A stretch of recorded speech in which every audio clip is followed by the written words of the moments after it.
else I live and breathe. Katie Staples. Talk to me.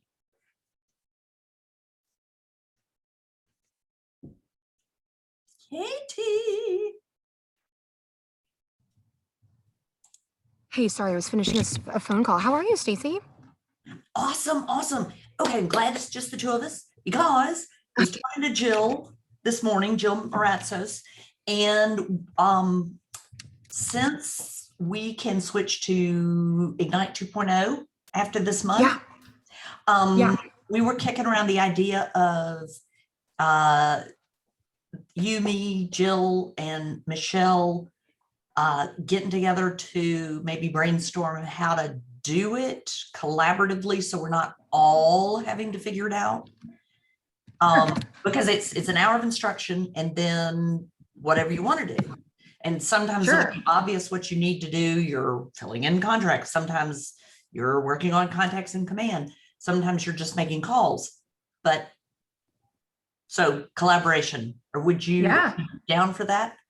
And then there's Katie. Absolutely. Okay, we've got two Katies on the screen. It's a double Katie. Okay. Katie Nelson, Mackenzie Nelson. This is my other favorite Katie, Katie Staples. Hi, Katie. Hi, how are you? She's a PC at Peachtree Road. Awesome. Yeah. Awesome. Are you just visiting with us today, Katie? Awesome. So Katie Mackenzie Nelson is a rising star.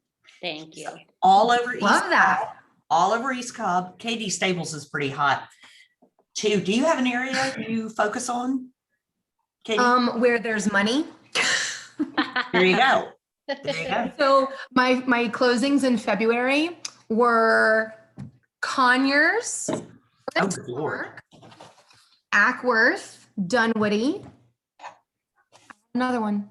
Conyers, Forest Park, Ackworth, Dunwoody. I think I was in 4 different counties. The mileage on your car. Oh my gosh. Well, and remember, I got in that car accident. Oh, Dunwoody. no. And then Inman Park. So those were my buyers. My buyers were Conyers and Forest Park were investors. And Gotcha. Ackworth. Okay. Okay, hold on a minute. You're getting on. I see Michael Hermance. How do you say his name? Hermance. Okay, why did you think you were teaching this class? Oh no, I'm not teaching. I thought I was facilitating. I know, but this was one of the ones that Janice Luce dropped. And so I recruited. I'm confused. Isn't this session 9? 6. No, this is session 6. I'm confused. Oh, you were a week ahead. Yeah, session 9 is a week from now. I thought that was it. Okay, Michael, come on. Because Michael was like, Katie, aren't I teaching today? And I was like, I'm pretty sure you're teaching next Thursday. And he was like, well, you sent me a calendar invite for this Thursday. And I was like, yeah, you're right. I did. Okay, I guess we're going to go on. No, we have to do lesson 6. We just did lesson 5 on Tuesday. Michael, I'm sorry, you're a week early. No worries. I'm like, if you don't need me, it's okay. Okay. I have plenty to do. He's not prepared. He's not prepared to do lesson 6. I'm so embarrassed. And you know what? I 100% blame this on the pain medications for my car accident. Hey, nobody knows but us, so you're good. Cool. All right. Sure. Well, hey, you know how to log in. You're all ready. Okay, I have a question. Yes. Pick me. Okay, so let me, just for clarity, because clarity is power. Next Tuesday is session 8, and that's Jenna. Next Thursday is session 9, which is. yes. So you have 8, 9, and 10. So you have. Sure. Good. Michael, how does that make you feel? That's fine. So it's funny. I'm looking back at my calendar now, and for Thursday, March 18th, I wrote in Ignite. Yeah. But then when you sent me that calendar invite, it was for this Thursday. So but that's my pain medication. I'm sorry. No, that's fine. So yeah, I'm all good for next Thursday. Blame it on the drugs. Blame it on the muscle relaxers. Okay. Those things make you loopy. And for anyone listening, they were prescribed to me. They're not for funsies. Temporary. Okay, in that case, I'm so excited for y'all to do section 6 without me. Fabulous. Okay, Michael, nice to meet you. I've been seeing your name for quite a while. I'm at the Dunwoody office, Atlanta Perimeter.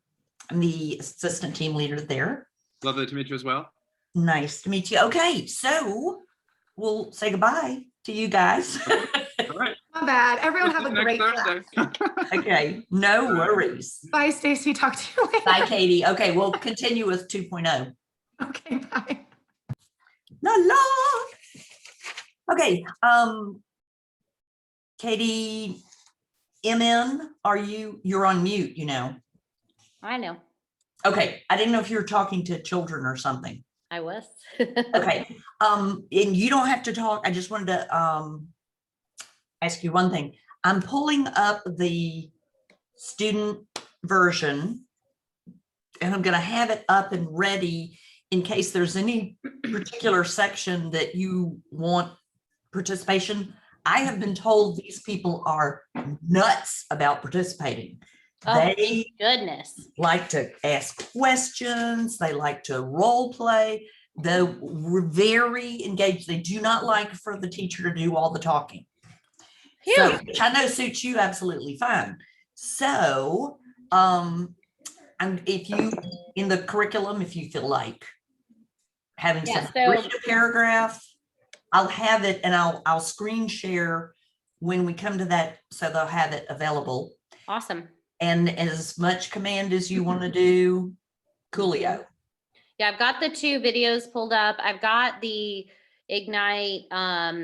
You want me to use the PowerPoint or just kind of No, scroll I through mean, it? Okay. I want you to do what you think would be I valuable. mean, it's just helpful to me to have a flow, but otherwise it doesn't matter. I've got everything kind of pulled up on here. Awesome. I mean, but you have your curriculum too. Yeah. Mhm. Yeah, I do. All right, chat with the kids. I'm gonna just start taking roll. Cool. Change my name. How many people do we have in Ignite this session? You know, it's 30 something. Oh, that's a good number. Wow. Mhm. Awesome. So let's start counting noses. Oh, so the reason I reached out, Katie, about, hey, Diamond, well, I'm doing an Ignite Zoom. There was a Windows update and it was wigging everybody's PC out. So that's why I was asking you, like, and it had to do with the printing function. So you're okay Oh. unless you tried to print something and then ooh la la. But our tech support people Did they fix it? quickly Good went thing in. I'm not a PC gal. Right. They had to uninstall all of the Windows updates that updated last night. Oh my gosh. Yes. Pain in the tuchus. All right. So William Strange, you know, with a name like that, do you get lots of funny comments? My middle initial is B, and I go by Will. Will be strange. So yes, I've heard it all. That's hilarious. All righty. Well, you can change your name on your Zoom screen.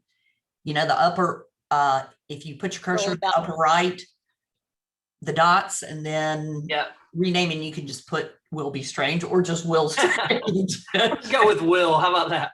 That's fine. Oh, well, no, you got to have your first and last name. Actually, No, I meant technically, Will. I meant first and last name. yeah, Will Yeah. Strange. that should be fine. All right. Hi, Sandra. Sandra's from our market center. Hi. Hi, Stacy. How are you?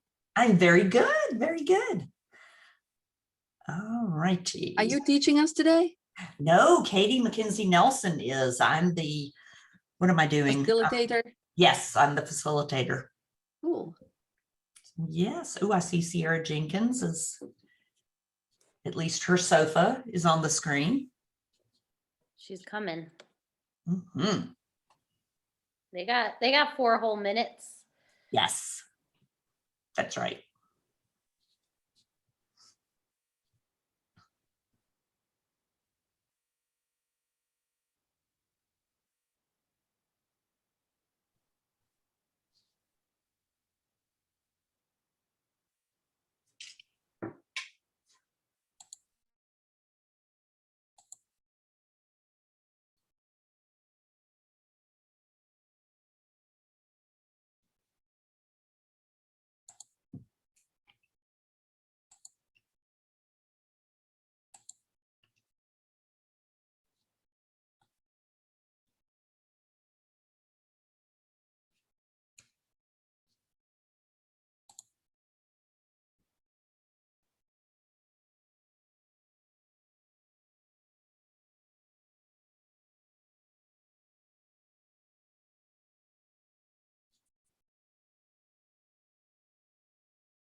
Crystal Godwin, I just got to tell you, your photo is gorgeous. Oh my gosh.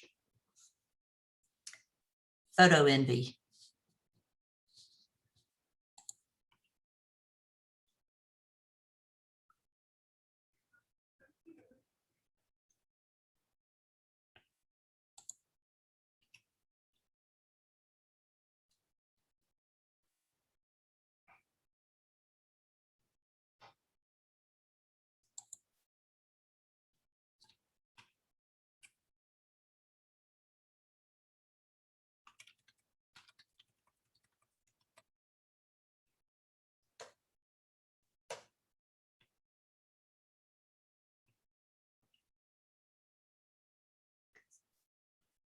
Okay, I'm going to try Bala Panchapapkasan.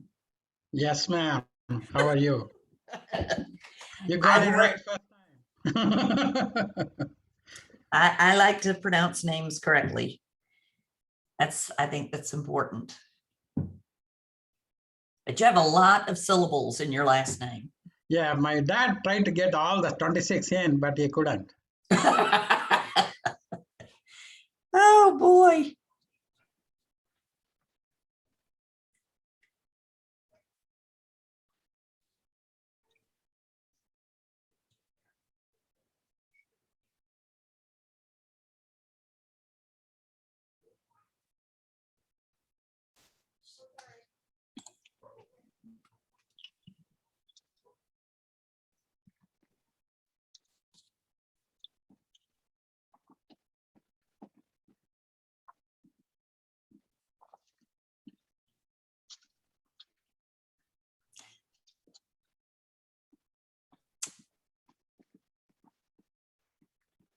Okie dokie. It is 1 o'clock. Let's, Crystal, could you let us see your face? We need to take a picture. Luis, I need you in the picture. L. Karen, let's see who that is. Looks like we need Crystal. Uh-huh. I'm here. I'm trying. I'm sorry. That's okay. I'm We glad understand. you're trying. Yeah, need Lynn Portwood, Luis Alda Ortega. I need to see you. Hi, Stacy. This is Rochelle. Did you get me? I just got on. You're perfect. We hadn't taken the picture. Okay. Good. Perfect timing. Luis may not. Everybody would make sure we have a first name and last name. Initials don't help because the Georgia Real Estate Commission wants to see your name. I don't think it has to be the whole thing like you have on your license, but at least a reasonable proximity. Got mine on. Yes, great. Hey, Crystal. Hey, sorry, I was changing a dirty diaper on the floor when you were talking to me TMI, earlier. TMI. I'm sorry. Okay, raise your hand if you've ever done that before. Come on, kids. We know who's got kids. In many, many, many places. Yes. Oh, yeah. Oh my gosh. Standing up in a bathroom stall in the ladies' room, The grossest ones always. just have to do what you got to do. Okay. Katrina, come back to the photo. Luis, you're just MIA. Katrina. All right, I'm going to do the screenshot, please. And everybody say cheese. Cheese. Cheese. Marvelous. Okay. I'm Stacy Stubbs, Keller Williams Atlanta Perimeter. I'm the assistant team leader here. And my good friend, Katie McKenzie Nelson, who's still chewing. I know we are probably We all need lunch, rushed through lunch. Katie's a rising star at our market center. She's not new, but she's taking over East Cobb. Fair warning to anybody. Anyway, she is a great teacher and is going to talk about marketing listings. And I've been told that y'all are very interactive, that you like to talk and ask questions, role play, read. So I told Katie, you can't do all the talking. So she said, I'm down with that. So I'm gonna go quiet, but I'll be watching the chat. Of course, we'll do, what do you say, 2:30 a break, Katie? Yeah, it'll be like 2:30, 2:35, somewhere in there, right in the middle. Right, okay. Awesome. Well, I think we're ready to roll. Are we ready to roll? Now, I have 2 pages of people. Do you need a second picture of the second page of people, or is yours like all one? Mine's all one, because I set this up to have as many as 49 on a screen. So, Oh, cool. I just didn't want you to miss anybody. So you're probably good then. yes. Okay, awesome. Hi, guys. I am Katie McKenzie Nelson. I'm the head of the McKenzie family team, and I work with buyers and sellers, and I love working with both for different reasons. So today we're going to be talking about the listing. At the stage you have won the listing, what do I do next? They say yes. So we are going to be talking about that today. I hope, like Stacy said, for lots of interactive role play, be able to, there's no wrong answers, but the more participation, the better. It'll just make it more fun for all of us. I don't know about y'all, but 1 year into this pandemic, I'm over Zoom. Totally, completely, it's okay if we never have to do this again. I will be ready. We like that face-to-face interaction, so that will be wonderful when we can have that again. Stacy, if and when I need it, can I screen share? Let me go. Let me Oh, yes. Yeah. check You that have complete freedom. and see where that is, just so I make sure, because I had a couple. Okay, got it.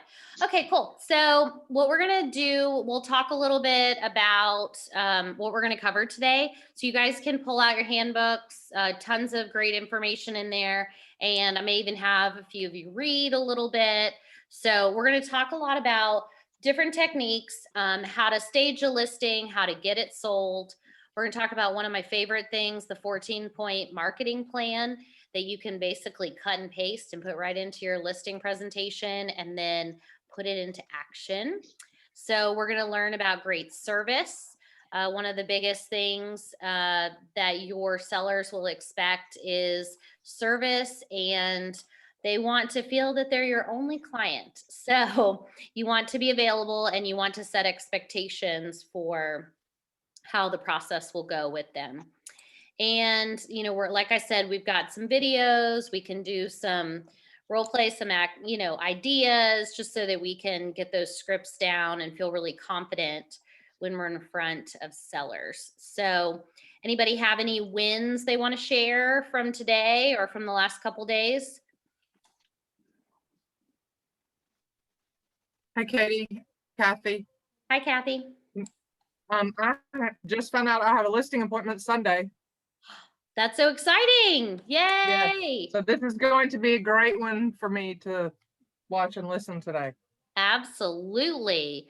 We will get down to how to make your listing a success. We want to help you win. Thank you. Absolutely. I had a buyer wanting to put in an offer, and I didn't realize that they needed to have their property listed before the contract would be accepted. Yes. So we're going to be quickly getting their house listed so they can put in that offer they were wanting to put in. Yeah, absolutely. That's one of the hardest things right now to get accepted is a property contingency. Yeah. So is that what you learned in the process? Yeah. Yeah, it is. It's not that hard to sell, if you will, for the most part. But yeah, we'll talk about all the basics of getting it on the market and what to help them really get top dollar for their home, because homes are moving quickly, but homes in great condition are going well above asking price. I'd say 5 to 10% over list price. So excellent condition will really help win them some great money for that next house they're buying. Anybody else? Any other wins they want to share? I went under contract on a new construction. That's exciting. Very What part of town? Kennesaw. Oh, very exciting. Very exciting. Congratulations. Thank you. Were there multiple offers? No, luckily with the Oh, new good. construction, we just slid right in. I am hearing of crazy stories about lots of multiple offers, even in new construction, which is why I ask, because in the new construction world, that's not really the norm. Maybe they'll say, oh, we have a couple people interested, but not necessarily actual written offers in. So that's exciting. Congratulations. Thank you. Cool. Well, you know what I want to do? Has everybody gone in and put their numbers in online? Is that how we're doing it, Stacy? Putting in I thought there was an online form for putting in their report. Sorry, I had muted myself. Each market center might be doing it differently. I don't think we emphasize the tracker. The important thing is to be doing the lead generation, adding names to your database. I know that CC covered the daily 10-4, 10 conversations. Ooh, wait, hold on. Who can tell me what the daily 10-4 is? It's 10 calls, 10 contacts added, 10 connections, 10 notes, hand notes written, and then to preview homes for every day of the week, or 10 something like that. Perfect. Thank you so much. Yeah, that's awesome. Yeah, there's so many good things that come from just doing that daily 10-4. You're getting to know the market. You're getting into conversations about real estate. You're getting to see how easily people like to talk about their home, whether it's maybe they're looking to buy a home, maybe they're renovating their home, they're adding something on, they want help picking a paint color. You can become a real estate expert in so many areas so that they think of you first, when they look to buy and sell. So just getting in those real estate conversations is so important. Anybody have any creative ways? I don't know about any of y'all, but phone calls are not my favorite. Does anybody have any creative ways they're getting in some real estate conversations?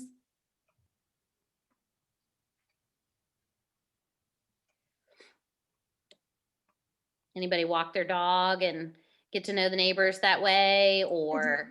Well, I actually discovered Lake Seton. I don't know if I'm pronouncing it correctly. Okay. It's an undeveloped lake that's just like they've already cleared the lots and stuff, so there's no houses on it yet.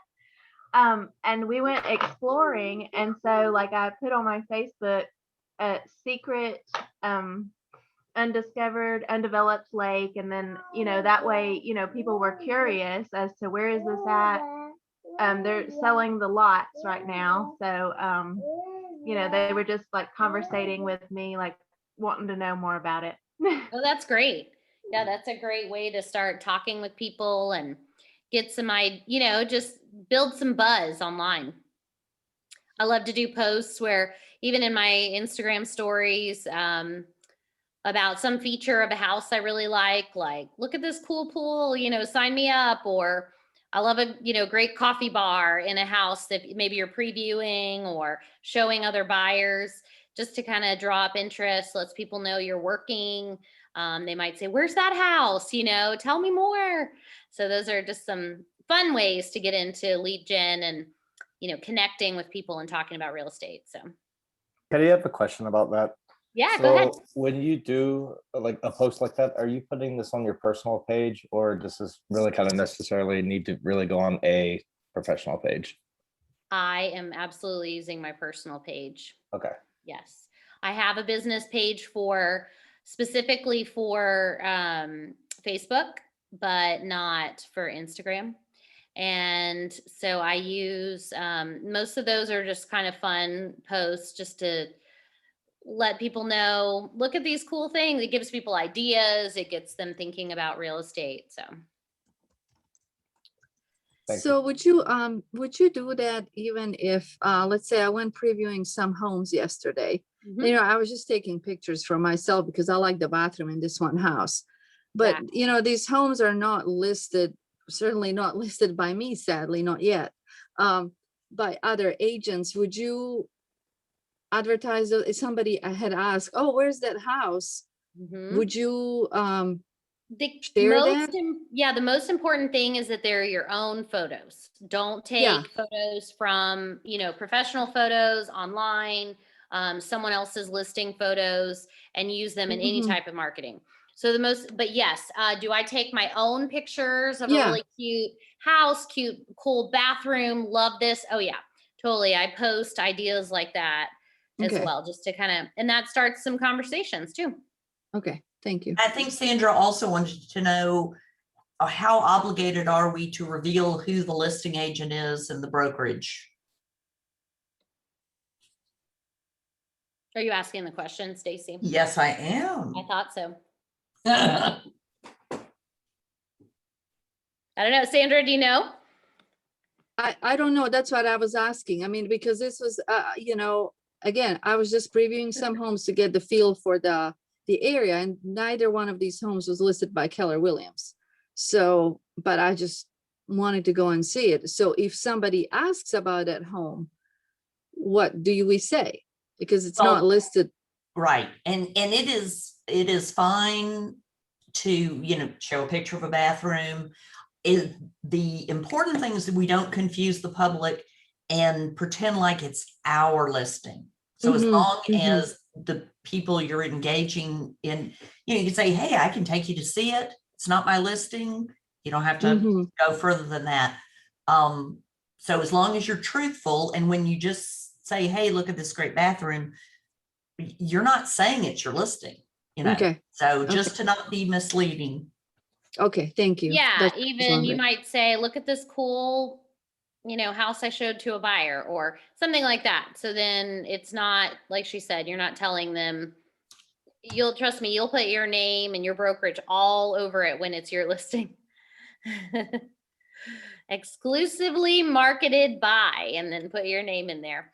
So that's awesome. That's some great ideas for getting out there, making contacts.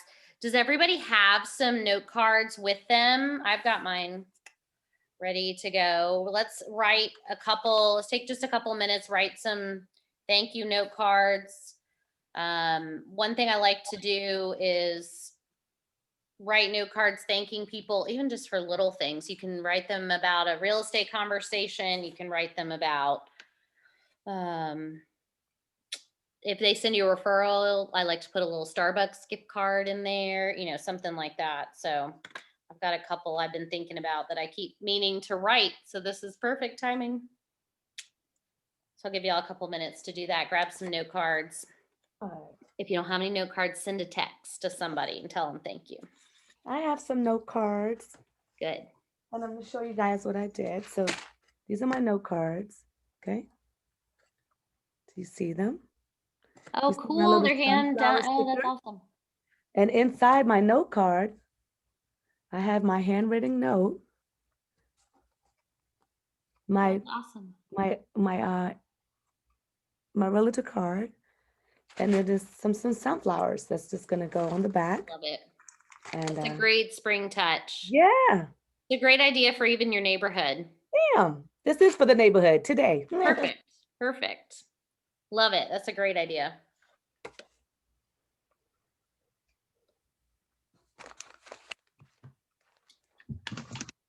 I did about 20 of those last night.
Does anybody have a set thing that they do as a thank you for referrals when people send you business?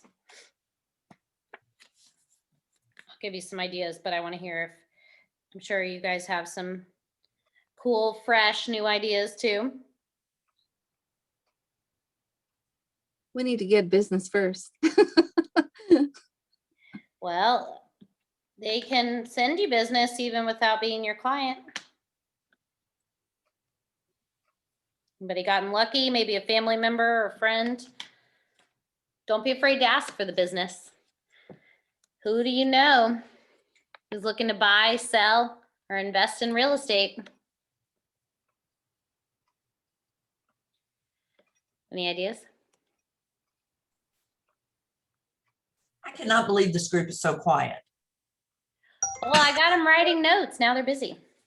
Well, So I haven't, I mean, I have leads. I don't have any clients yet, but I sent out all my thank yous a couple weeks ago, and then to the really supportive ones or possible leads, I sent out a St. Patrick's Day card with a $1 scratch off ticket saying, I'm so lucky to have you supporting my new career as a realtor. I love that. That is so creative and costs you $1. I like to keep expenses very low.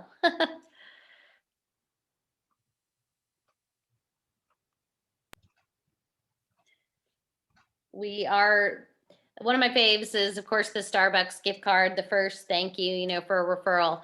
And our bold coach says, don't send me those $5 gift cards. My drink costs more than $5. So he says we have to send at least $10 as a thank you. But that's always a nice one. One of my favorite strategies I heard from another group of agents in the office was the first time someone refers them business, they do a gift card. The second time someone refers them business in that year or whatever, they'll send them a bottle of wine or something similar. And then the third time they send them business, they take them out to dinner. And so one of my ideas, that's the McCartys, right, Stacey? I'm pretty sure that came from them. Yeah. So I am going to do that for two. I have 2 closings next week that were referrals from past clients that have closed in the past year. So I want to take, all 4 of them out to dinner, one in downtown Roswell, because that's where they're moving. The other one's moving into Grant Park. And so if they want it, wherever they want to go, but that is kind of, and then you can do that once you have the money. So you have the closing and then you take them out to dinner. But yeah, it's good to just do something. Even just these handwritten notes mean a lot to people. And I'm just I'm going to finish this one and I'm done. I wanted to put the address on it while I'm thinking about it. Otherwise, I'll never get them in the mail. So cool. All right. Well, there's just some practical things. Anything anybody's learned out there previewing homes? Definitely the homes need to be visited in person. They do not look like pictures a lot of times. Yes. Better or worse, would you say, Sandra? I would say, worse. Like we visited like a $820,000 home yesterday, and I'm like, there's no way I would personally pay this much money for this home. It's crazy. Just the things that people previewing. What's that? Were you with buyers or were you previewing? No, I was with an agent friend. Yeah. Oh, agent friend. Okay. Yeah. Yeah, that's fun. Preview together too, so you can get to know areas together. It makes it a little more fun. I learned how to open the Supra key box yesterday.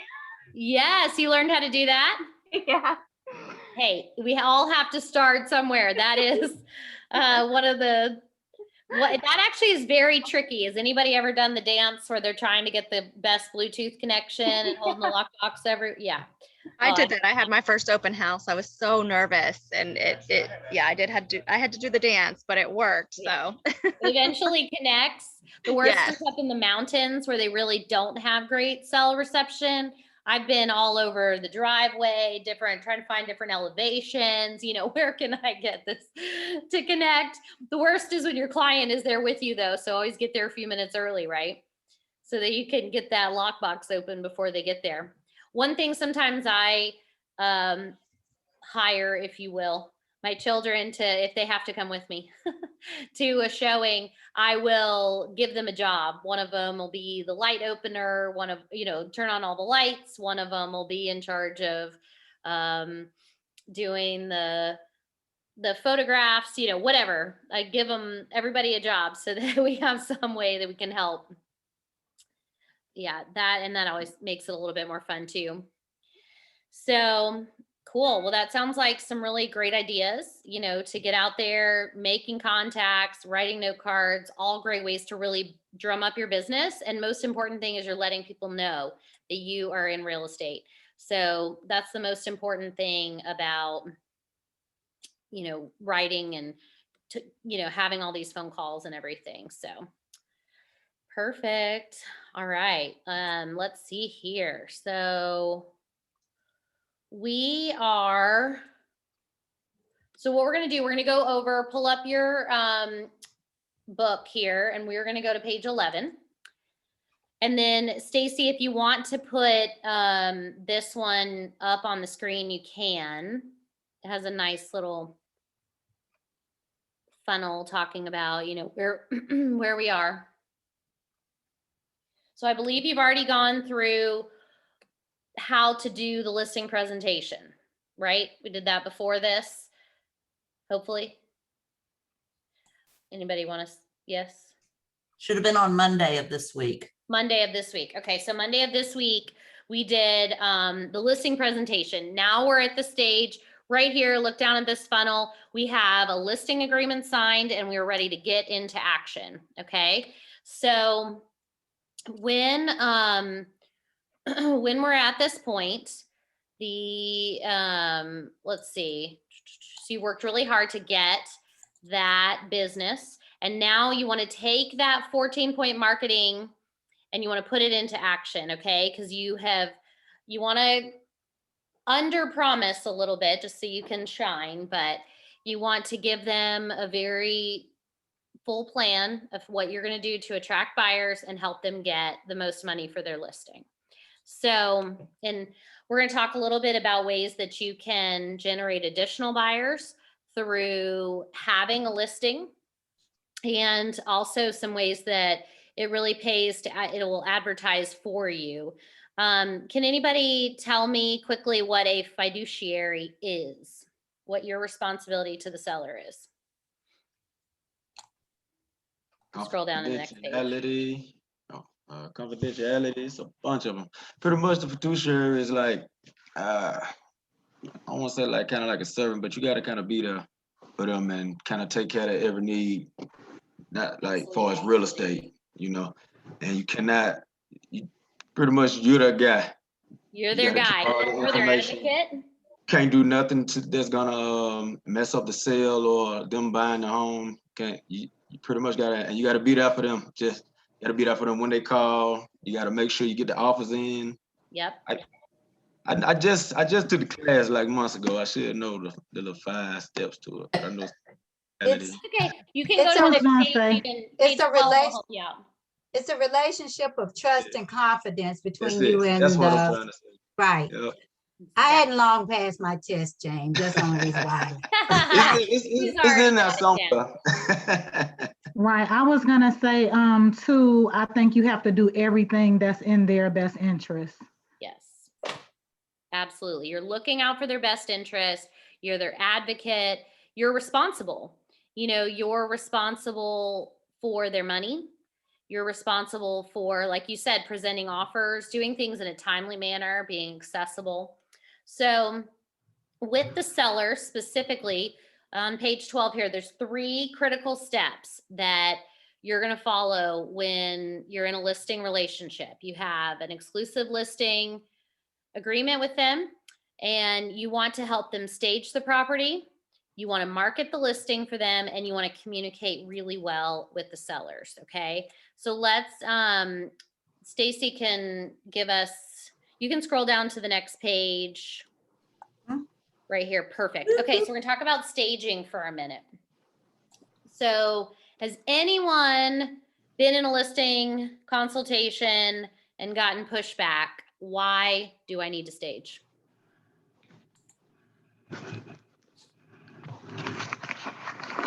Somehow I bet they haven't been in many listing consults quite Not yet. many listing okay, that's all right. I will say, and I've sometimes let them get away without it, but that is not the ideal scenario, because what we're seeing, there's a couple things that I always let my clients know. I'm going to include professional photography to show your home in its best light. I'm going to list it in the MLS to get maximum exposure and explain about all of that. But when it comes down to your price and your condition, like they use the example here of buying a car on the sale lot. Do you want to buy a shiny, clean new car or a dirty one with old tires? You know, and it all comes down to price, right? So we price it for the condition that it's in. And you've already had a pricing conversation with your seller. And so now you want to show them, if we show your home in this competitive market in the top condition, we want to show them some statistics of how much more their home will sell for. So it's really important to homeowners that a home is clean. When buyers are coming through, it's really important that it's clean and bright and free from clutter. So one of the things that I suggest, let's say they live in the home. There's a couple things that I always suggest to my sellers. I suggest they go ahead and start packing up. It's okay to have some boxes in the garage. Go ahead and start packing up some of the clutter, some of the toys, some of the photographs, some of the extra stuff that's laying around, right? So that we have just a clean, fresh space to work with. I offer them a staging consultation as part of my listing agreement. I offer them, and so you partner with a stager and say, you know, I'll give them whatever usually it's 60 to 90 minutes is their consultation. And so you'll have them come in and they can give them ideas on paint colors to make things look bright and fresh. You know, my top 3 things are staging, painting, and carpet. Those are going to be your freshest look, and they're going to give you, you know, the most bang for your buck. And then the stager can come in if it's occupied. A lot of times it's as easy as, you know, some throw pillows and some decor and some white fresh bedding and just kind of making things look crisp, clean, and hotelish. But it needs to come. But your sellers have to buy into the idea that they have to get rid of some of their clutter. That's usually one of the biggest things, is that they have to buy into, well, it's going to be worth the effort because we're going to make more money because we're investing in this. One of my favorite companies, if it's a vacant listing, that's another question. Well, it's vacant, we'll have it cleaned, no big deal. For example, I had a condo that was listed in East Cobb, and we listed it like mid-November, vacant, clean, updated, lots and lots of showings, didn't sell. So about 6 weeks later, I'm talking with we've done some price reductions, and we're just not getting the traction that we hoped for. And so I had a conversation with the seller. You know, here's what you need to do to get your home sold. We need to stage it and we need to price it here. I told her exactly where we needed to price it. And we staged the property and actually sold it on the very first day that it was staged. Somebody came in and saw it, I think an hour after they finished staging it, and put in a full price offer, close in 30 days. And we had so many showings and so much traction. Did I pay to have a second set of professional photography done? Yes. Did I, wish that I had convinced her to stage the first time around? Yes.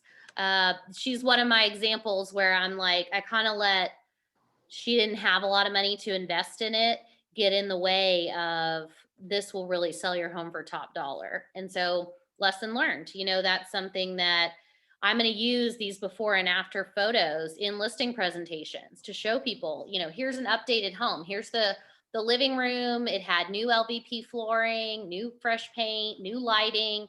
Wait a minute, what's LBV? They may not know. Say what? LVP, luxury LVP. blank. Luxury vinyl plank is a step down from hardwood flooring. It's less expensive. It has sort of the look of hardwoods, but is a pretty popular option these days for people when they're redoing flooring. A little bit more expensive than carpet, less expensive than hardwood. So it gives you kind of that look. But she had done a really nice job, you know, renovating, painting, doing all of those things. And the difference was night and day between who I would actually love to show y'all. So I'll let my screen pull up in the background so I can kind of show y'all what I'm actually talking about, because that's fun. But just to kind of give you an example of like, here's what it looks like, you know, just empty. And what I realized in, you know, that example and some others that I've done is the buyers don't have the vision. You have to explain, you know, let's look around like we're a buyer. They need vision. They need to be able to see what it could look like with their furniture in the space. And so one of the companies that is okay to, I don't have a specific stager. Well, I have a couple ideas actually of designers, but I have a staging company I like. No Vacancy is a pretty good one for, they only do vacant listings as far as I know. But you know, your average investment, this house was around like 2,000, 2,500, somewhere in there for a condo. And then the last time I had a house staged, it was like 3,000 or so, and they can do those primary rooms. But you have the seller pay for that and explain to them, you know, why it's going to help their home sell for top dollar. So that's just, you know, some practical examples. I feel like those are helpful. So, I mean, none of us are perfect either. I'm learning from every transaction that I do. What can I do better? How can I be a better advocate for my sellers? You know, how can I help explain things better to them, use real life examples, and, you know, make the best of it that way. So I am going to, I'll see if I can pull those up in a minute. I don't know. I want to take too long on this.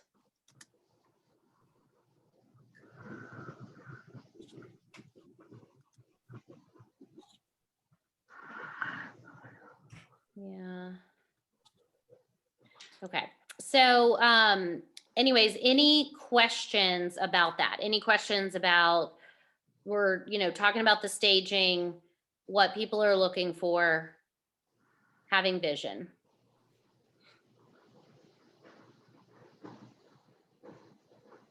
Is there anything I missed? I just thought No, so yesterday I actually went, when I was previewing homes, and a couple of homes were staged.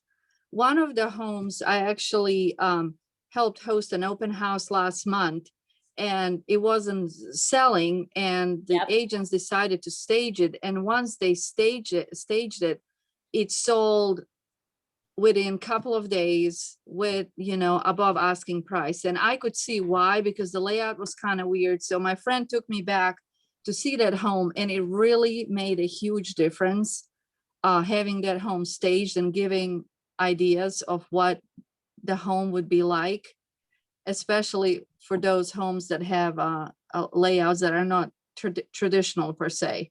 So it was definitely a great way to sell that house, to help sell that house. Absolutely. And that's a personal example that you can use. You can say, you don't have to claim it as your listing. You can say, I was showing this home to a buyer, and to see the difference before and after was dramatic. And, you know, here's what happened. This was recent, you know, story. So that's a great example of something that you can share when, you know, you're explaining to your sellers why they need that staging. Anybody notice what I missed? I talked a lot about the inside of the house. Landscaping. Outside. Yes, the outside. So the outside and the landscaping is super important. That can be as simple as a wreath on the door, 2 flower pots by the front door, and a new mat. That Welcome mat. What? A new welcome mat. Welcome mat. Yes, a new welcome mat. And a lot of times my sellers will either have those items or be willing to put them out there. If there's anything that they missed, like my last listing, I put a wreath on the door, new mat that costs you maybe like $30, so have some of those. You could have a couple things on hand. You could take them from your own house, whatever you want to do. But those kind of things give it a fresh look. The other big thing, make sure that they recently mowed, and some new mulch also, like especially the dark mulch provides some contrast between the front of the house. So if they've just painted or done some exterior work, that can also, provide some great pictures for them. So those are some ideas for the outside of the house, which is also very important, because remind people, this is the very first thing that a buyer will see when they walk up to your front door. And, you want them to be like, oh, wow, this house, it's amazing. Even in the winter, homes were selling for top dollar. So you really don't have to do a ton, but just make it look fresh and give, that. Sometimes painting their front door makes a huge difference. Just having a bright blue color or red or just something, to brighten up the space. But you can do little things that can make a difference and make it feel like a home people want to move into. I'd also recommend removing cobwebs, especially if there's an overhang over the front door, just a broom or something. Removing an overhang, anything that might, let's say there's like a nest that's grown up there, a bee's nest or a hornet's nest, or you don't want anything to detract your buyers from coming into the house. So just spending a few minutes out there, maybe they have their landscaper come out, maybe they do it, but just kind of cleaning up that space, making it look really fresh makes a big difference. Can anybody tell me here, it's on page 14, some of the statistics here real quick on what the National Realtor Association says in terms of the increases in offers on staged homes.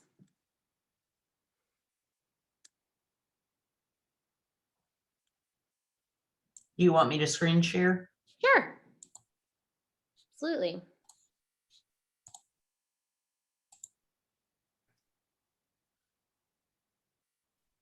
Perfect. Okay.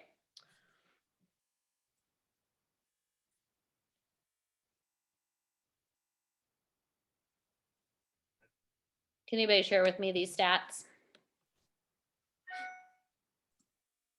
It says 32% of realtors report a 1 to 5% increase in the offer. Yep, absolutely. And then 3% even report an 11 to 15% increase. What we've been seeing in the market right now is a 3 to 10% increase over list price in the offers that we're seeing. And I would definitely gather that those staged homes are well into the closer to 10% range right now. Some of the most important, the number one room to stage is the living room. They all want to feel like, how's my couch gonna fit? Where's the TV gonna go? How do I make this right? The other items there, so let's say you have a stager come in and you want to just focus on a few rooms, but you don't know where to start. That would be the number one that I would do. The number two is going to be your master bedroom, the kitchen, the dining room, and bathroom if you need to. So sometimes the master bathroom, maybe there's a little funky layout or something, putting some fresh towels. I had one listing where same story, didn't sell. It was like 2 years ago, I think.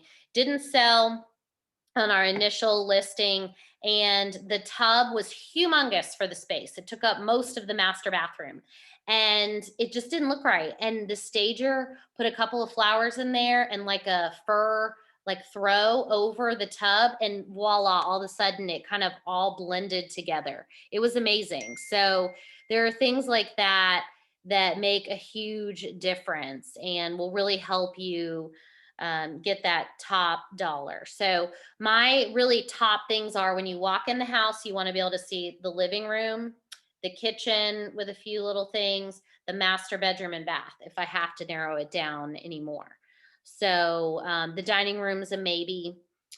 But yeah, just coming in there and doing a minimal staging package or a refresh makes a huge difference in what your sellers will get out of their home. You So said minimal package.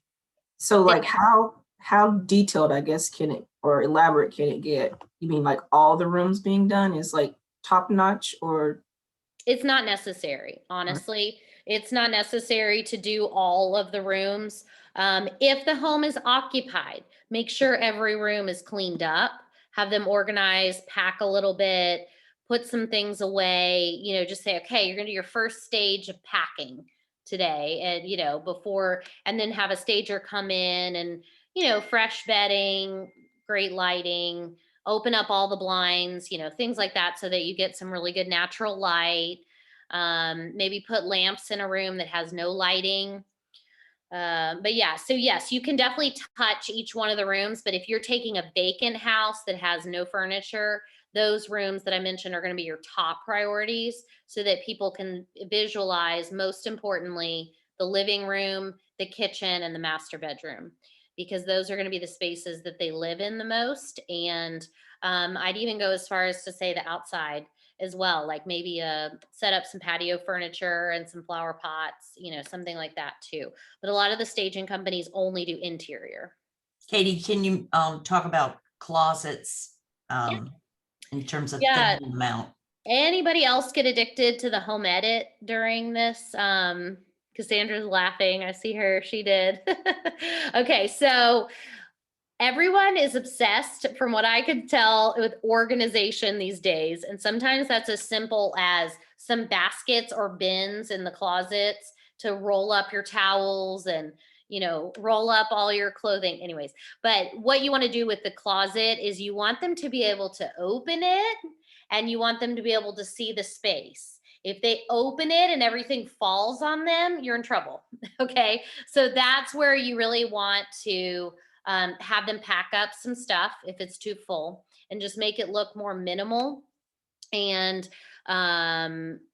it's okay. You can organize a little in there. You could do some little baskets for towels, maybe in a linen closet.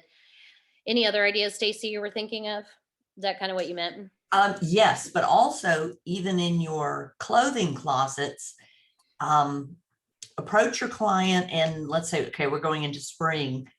Encourage them to go ahead and pack up their winter coats, their off-season items, so that you can actually have space in. So it does, it's not jammed. If everything kind of can spread out a little bit in the closet, it makes it look much bigger. If the clothing racks are not like jammed in, then people are like, oh man, there's no room in this house. All the closets are full. They might not even have as much stuff as you, but they think they can't live in that house because there's not enough room, not enough storage space, etc. So you really want to maximize that space for them and, show them best scenarios, right?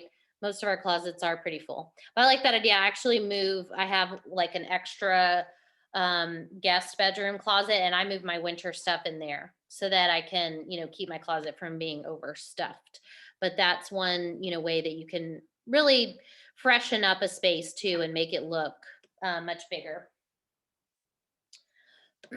So let's see here. So I was talking a little bit about objections. I've gotten a lot of objections from people.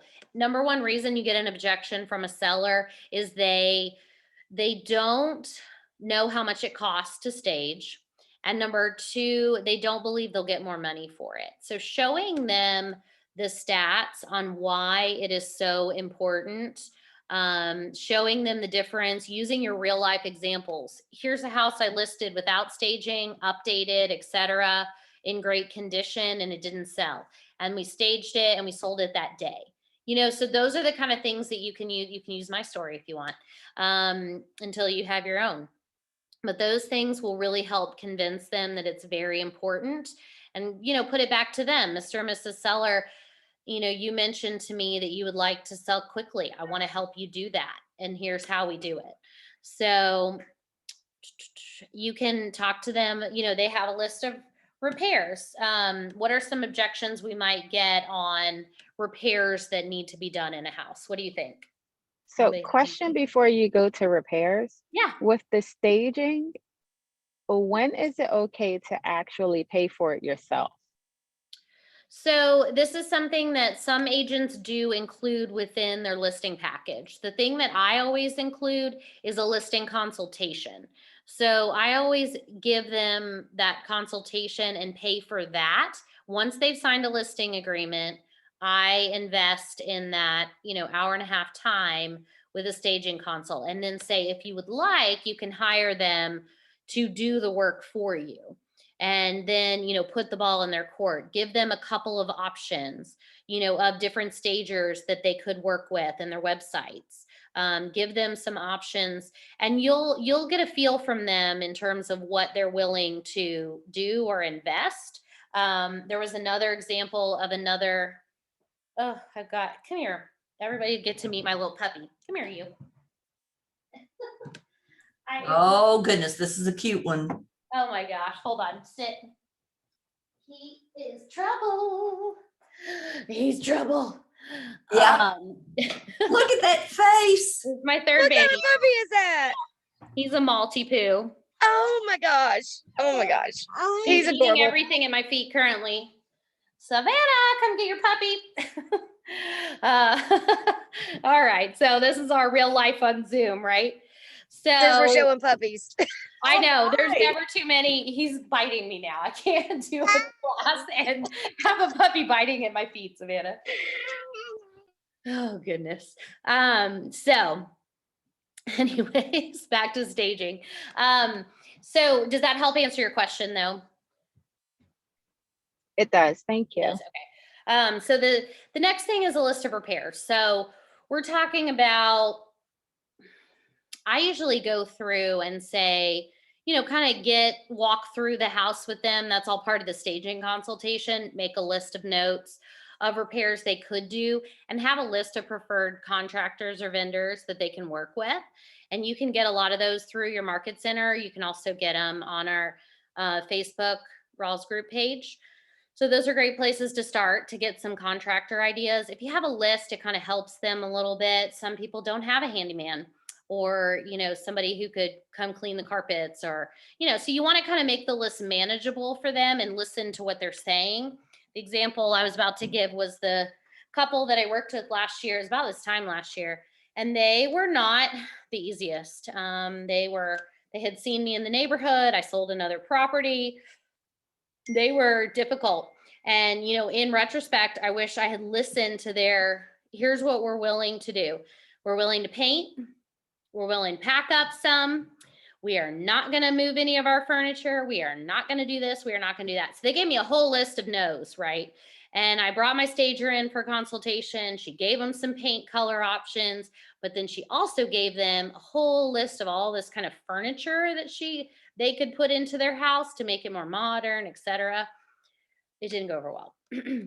So, you kind of learn from those things and say, okay, what could I have done better? I would have taken what she gave me and said, okay, well, here's what they're willing to do. I'm going to give them the paint colors that she suggests, which I could have done myself. I could, I'm going to give them a couple of things and then let them do that.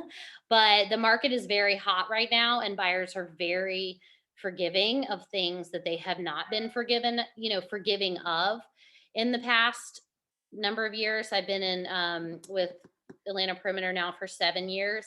And there's a time where some of these listings wouldn't have sold. And, because of no backyard or a power line or road noise or, name it. But a lot of things are selling now. But if you really start to put these things into practice in terms of understanding the objections that you get, how to stage properly, you're going to set yourself up to win because not every market is going to be this easy for sellers. And there will be more things that they need to do.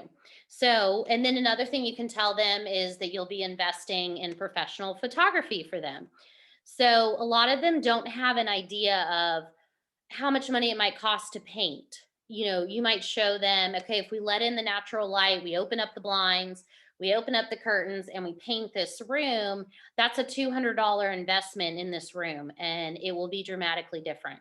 And you don't move any of their furniture. So you kind of, if you have an idea of what those things cost, and if you have a list of those preferred contractors for them, I think you'll really help overcome some of those objections that you'll receive, because a lot of times people don't have an idea of how much money it will cost.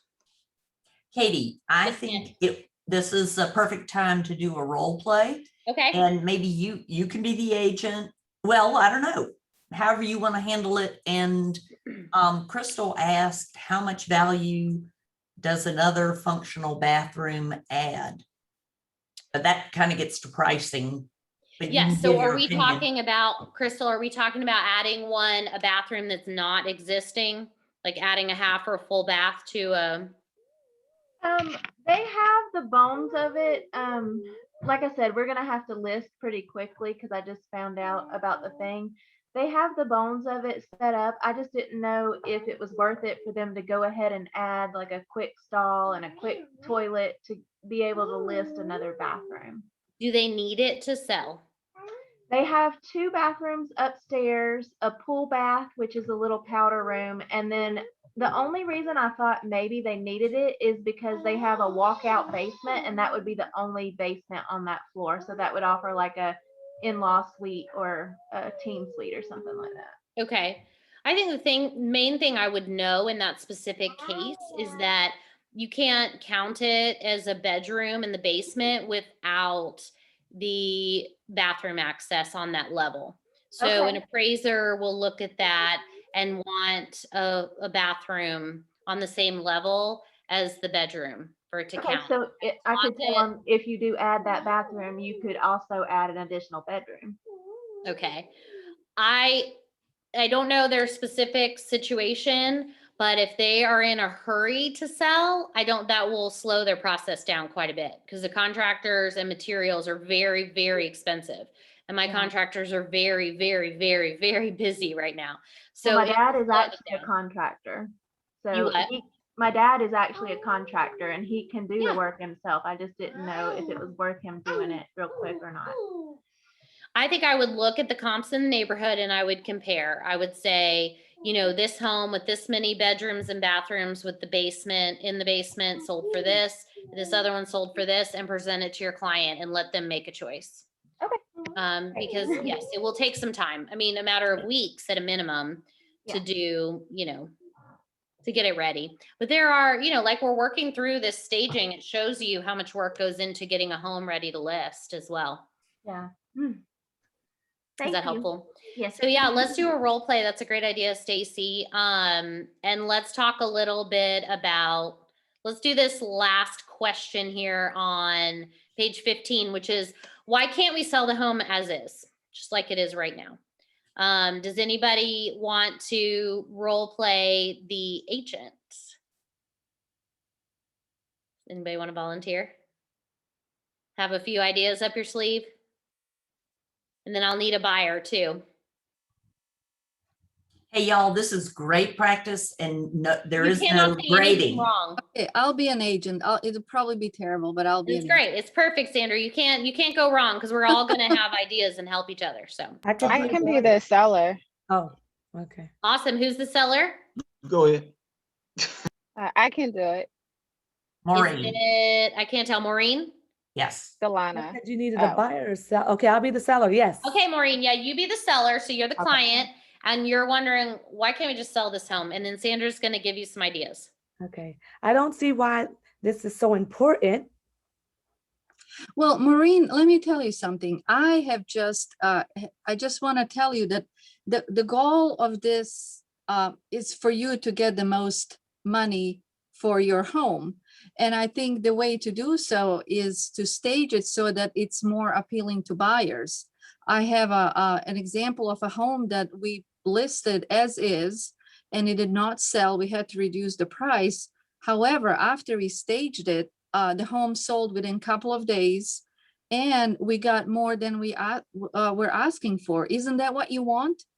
Absolutely, that's what I want. So I know that it sounds like a lot of money right now, but I really feel that it's gonna pay off. And I really think we should give it a try because we want to sell your home as soon as possible for the most amount of money or what you're asking for so that you can move on to other better things, right? Well, now that you broke it down like that, Sandra, you're right. I do need to get this, make this happen. Yes. Okay, well, thank you. Well, you know what? I will get you in touch. I will get in touch with the stager and we'll talk about it and we'll make this as easy and as painless process as possible. And thank you for being open to this. I really think it's going to pay off. Will they give me a discount though? We can ask. Hey, I always ask for a discount, so we'll ask. I'm a discount lady, you know, Me everywhere I too. go. Military Give discount me your everywhere I best go. price. Mark it down. Give me the That was best. great, guys. Everybody give them a round of applause. Good job, guys. That was great. Being brave enough to get out there and do some role play. That was fabulous. I love it. All right, who wants to be my seller? And I've got some ideas. I'll be the agent. Come on, Jane. Is it Jane? I'll be it. Okay, April. Okay, awesome. Uh, Hi, April. Hey. All right, so April's my seller, and you are going to Resist. tell me, do we really, pick a repair and be like, do we really have to do this and why, blah, blah, blah. Okay. I really just know that my house is one of the best houses on the block. I mean, everything is perfect. What more can you ask for in this home?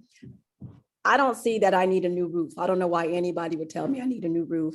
And then you want to come in and then you want to come in and tell me that I need to add or take away some furniture when I think my house looks gorgeous. I completely understand. And you know what? Your home really is amazing. And, we can sell it just the way it is, but it could take a little bit longer and we won't get as much money for your home.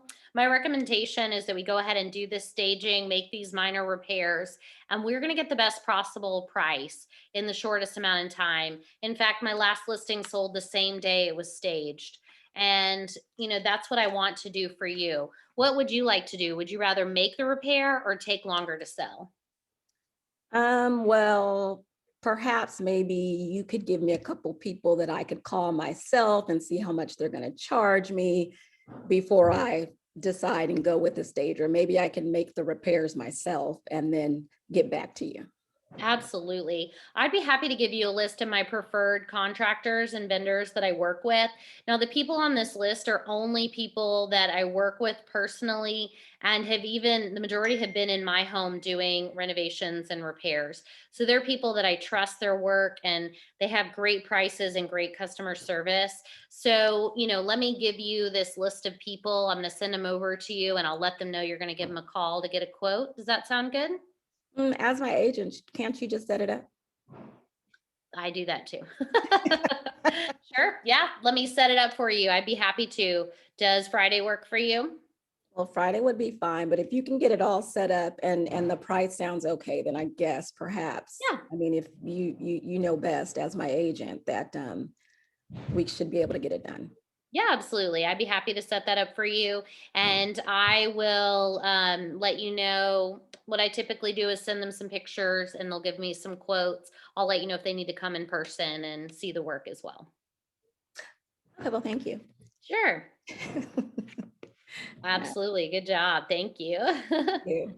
Another thing that it's important for sellers to see is the repairs that they need to do typically cost a lot less than it does in the buyer's eyes. So when the buyer sees a plumbing repair on their inspection report, they immediately think thousands of dollars. It could be a $200 fix. It could be, something that's very manageable for your sellers. And we want to really help them understand that, getting the home in great condition will really give them top dollar in their for what they're selling for. So any questions about the staging? We're going to move into the marketing, the listing next. Yep. I wanted to add about the condition. Yeah. It can be very, selling your home is an emotional roller coaster to begin with. You get all these buyers excited, multiple offers, and somebody's offering you over list priced. But then they do the inspection, and if your seller has deferred a bunch of maintenance and they come up with a bunch of things, chances are you're going to have to negotiate. And so that's ultimately going to bring your net back down. So to the degree that you can counsel your sellers on the front end, that if they know of repairs that need to be made that are not super expensive, the more little things they can take care of, the better. I make sure every single light bulb works. It's the little things, that you've got an outlet cover that's cracked, replace it. It's like pennies at Home Depot. So to go ahead and do little fix-up repairs, make sure the drawers come in and out properly, because it's all going to get listed on the inspection report. And, we're going for top dollar. So true. And one thing I always prepare my sellers for as well is to give money towards repairs and to be prepared for that. That's part of getting top dollar in this market, is when there are health and safety items that come up on the inspection report, they as sellers need to be prepared to negotiate and take care of those items. And again, like April was asking me, that is where having a list of contractors and vendors really comes in handy, is in that amendment. When you're dealing with amendment to address concerns and you need quick answers, you'll need that contractor, that painter, that most importantly, plumber and electrician, some of those big things that are going to come up on inspection. So, and then another one too, a great one to have in your back pocket is a great roofer who's willing to come out there and look and see if you have a potential insurance claim. So if you're looking at something where, April, they're questioning the roof, it's 15, 20 years old. We've had a lot of storms pretty big storms come through here. If they're unsure, have that roofer that you can call and you can say, will you come take a look at this house I'm about to list, see if we have an insurance claim? Because that's one of the, probably the most expensive thing in terms of maintenance that a buyer will have to take on. Number one, the roof. Number two, the HVAC.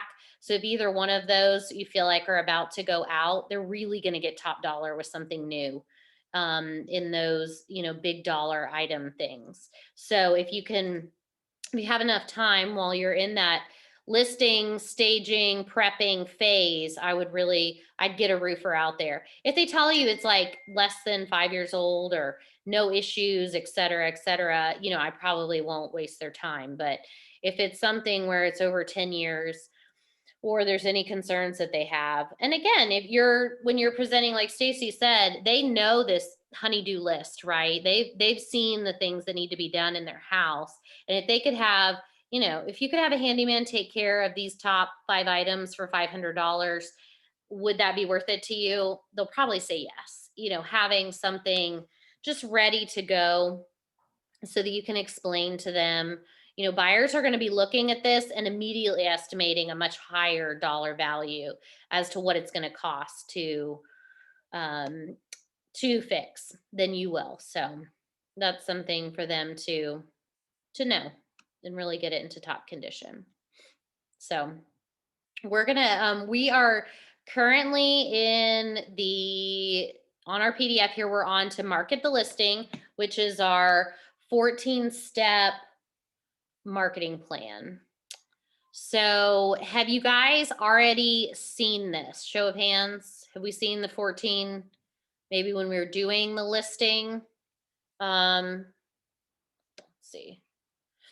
Maybe not. Okay. So this is something that you can take from the listing, to put into your listing presentation. And I'd really encourage it because it looks professional and it really gives you as a newer agent a list of where to begin. So we're going to encourage them that, these top 2 things are the most important in terms of price and condition. That's really all we can control in this market. We're going to let them know that we're going to do for sale signs. We're going to be doing flyers. We're going to be responding to buyers very quickly and be accessible. So we're going to be going through, in that listing presentation, we're explaining that by putting it into the Keller Williams listing system, we're going out to over 300 websites automatically, that in addition to the big Zillow, Realtor.com, Trulia, in addition to George MLS and First MLS, we're going out to all of these sites to market to the maximum number of buyers. And we're also going to be, marketing on our own site. We're going to be posting about your house. One of my favorite things to do is to do a little walkthrough video and to, hey guys, I'm so excited about my new listing. I want to show you 123 Main Street in Woodstock. It's fabulous. And let's go ahead inside. And you can actually on your iPhone, make that 30-second video in front of the house, put your professional pictures right after it. And it's pretty easy to do in iMovie. So I've done that. Video marketing is huge right now. So anything that you can do with getting a video marketing presence online is fabulous. A lot of my photographers, Virtuance is one of my favorite listing photography companies that works with our office. They have multiple, video and layout potential that you can add to your, photography package. So those are all great ways to advertise, just know that particular market and that neighborhood and what you need. Professional photography is number one, because your online presence is the very first thing buyers see, and they will decide if they're going to come to your house or not based upon those photos that are online. So it's very important. We're going to, talk through, we've told them that we're going to be, putting it on our KW app. We're going to be creating flyers. We're going to do the just listed, just sold postcards are really wonderful, and Command has a really easy way to do them. There's a couple other, I'm learning some like a little bit more involved ways to do postcards now, but the basic just listed, just sold is a fabulous way to get your name out to the neighbors as the Okay, listing Katie, expert. and let's assume they don't know what you're talking about. You're talking real estate language. Oh no, Come not on. real So, estate. and tell them just briefly your story of actually designing, ordering, etc., your postcards in Command, paying for it, bada boom, bada bing. Okay. So let's use an example from, this is actually a really great story because it's going to lead up to today. But a year ago, I did a listing in Powers Ferry Road area of Marietta. Okay. I went into Command, into Designs, created a mail out, and chose postcard, put the favorite photo from the listing. Mine was of the inside, like the living room. It was staged. It was beautiful. So I put that in as the main photo and I sent that out. I did another one, I just sold. And one of the nice things about Command is that once you put your photo in, you edit the words, that you want it to say, like, check out my new listing. Your neighbor just listed their house. Maybe that's even better. Do you want to know what your home is worth? That kind of thing. And then Command will actually target, you can tell them how many houses you want to send the postcard to. The standard postcard's 59 cents per postcard. So for $59, you can send out a photograph postcard to 100 of their neighbors. You can circle around it. You can pick the areas right around it, however you want it to be. So I picked like that neighborhood and the one across that were really similar and sent those postcards out. And they address them and mail them for that price. So that includes the stamp and the postcard. So, 100's a pretty good place to start. And, that gets, if you want to do less, I think it'll even let you do less than that. And I actually got a call a week ago from someone who held on to this postcard for a year and said, oh, she was just talking my ear off. I want to buy a house. So, we're going to then I want to sell my house. It's in this spot. It's in this neighborhood. So I knew immediately like where she was talking about, but I had no idea how she knew who I was. And so after we talked for maybe 10 minutes or so, I'm like, so tell me, how did you get my information? Did you see it on a sign? Did you get one of my postcards? She's like, oh, I got your postcard and I put it in the drawer and held on to it. Weren't you the agent that broke 300 in our neighborhood? And I'm like, I was, you're right, last year with the house that was staged and updated and, they put the time in to make it great.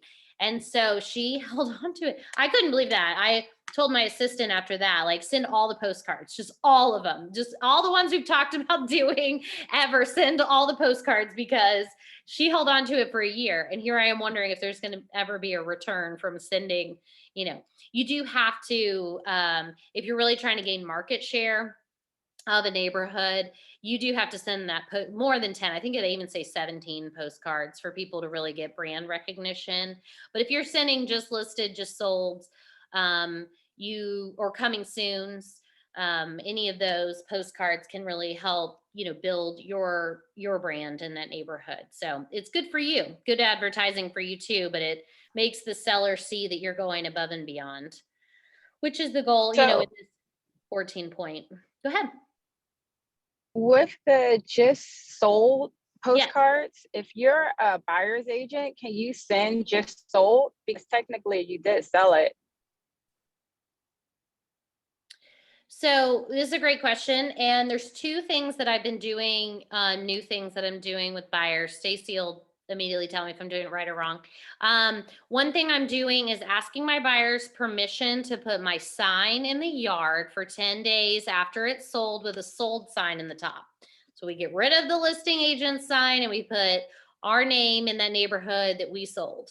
That is completely legitimate. 10 days is the maximum, and you really should have written permission. Speaking from of, the I new check buyer. to make sure I don't leave one longer than 10 days. So we'll put that a note to self. So I'm doing that now as well, so that people see your name in that neighborhood. If you use your own photos, then it's okay. Is it okay for you to send just solds? Should you maybe send some other comps in the neighborhood too, or just the one if you're the buyer's agent? Oh, I know what I've done one time with Meet your new neighbor.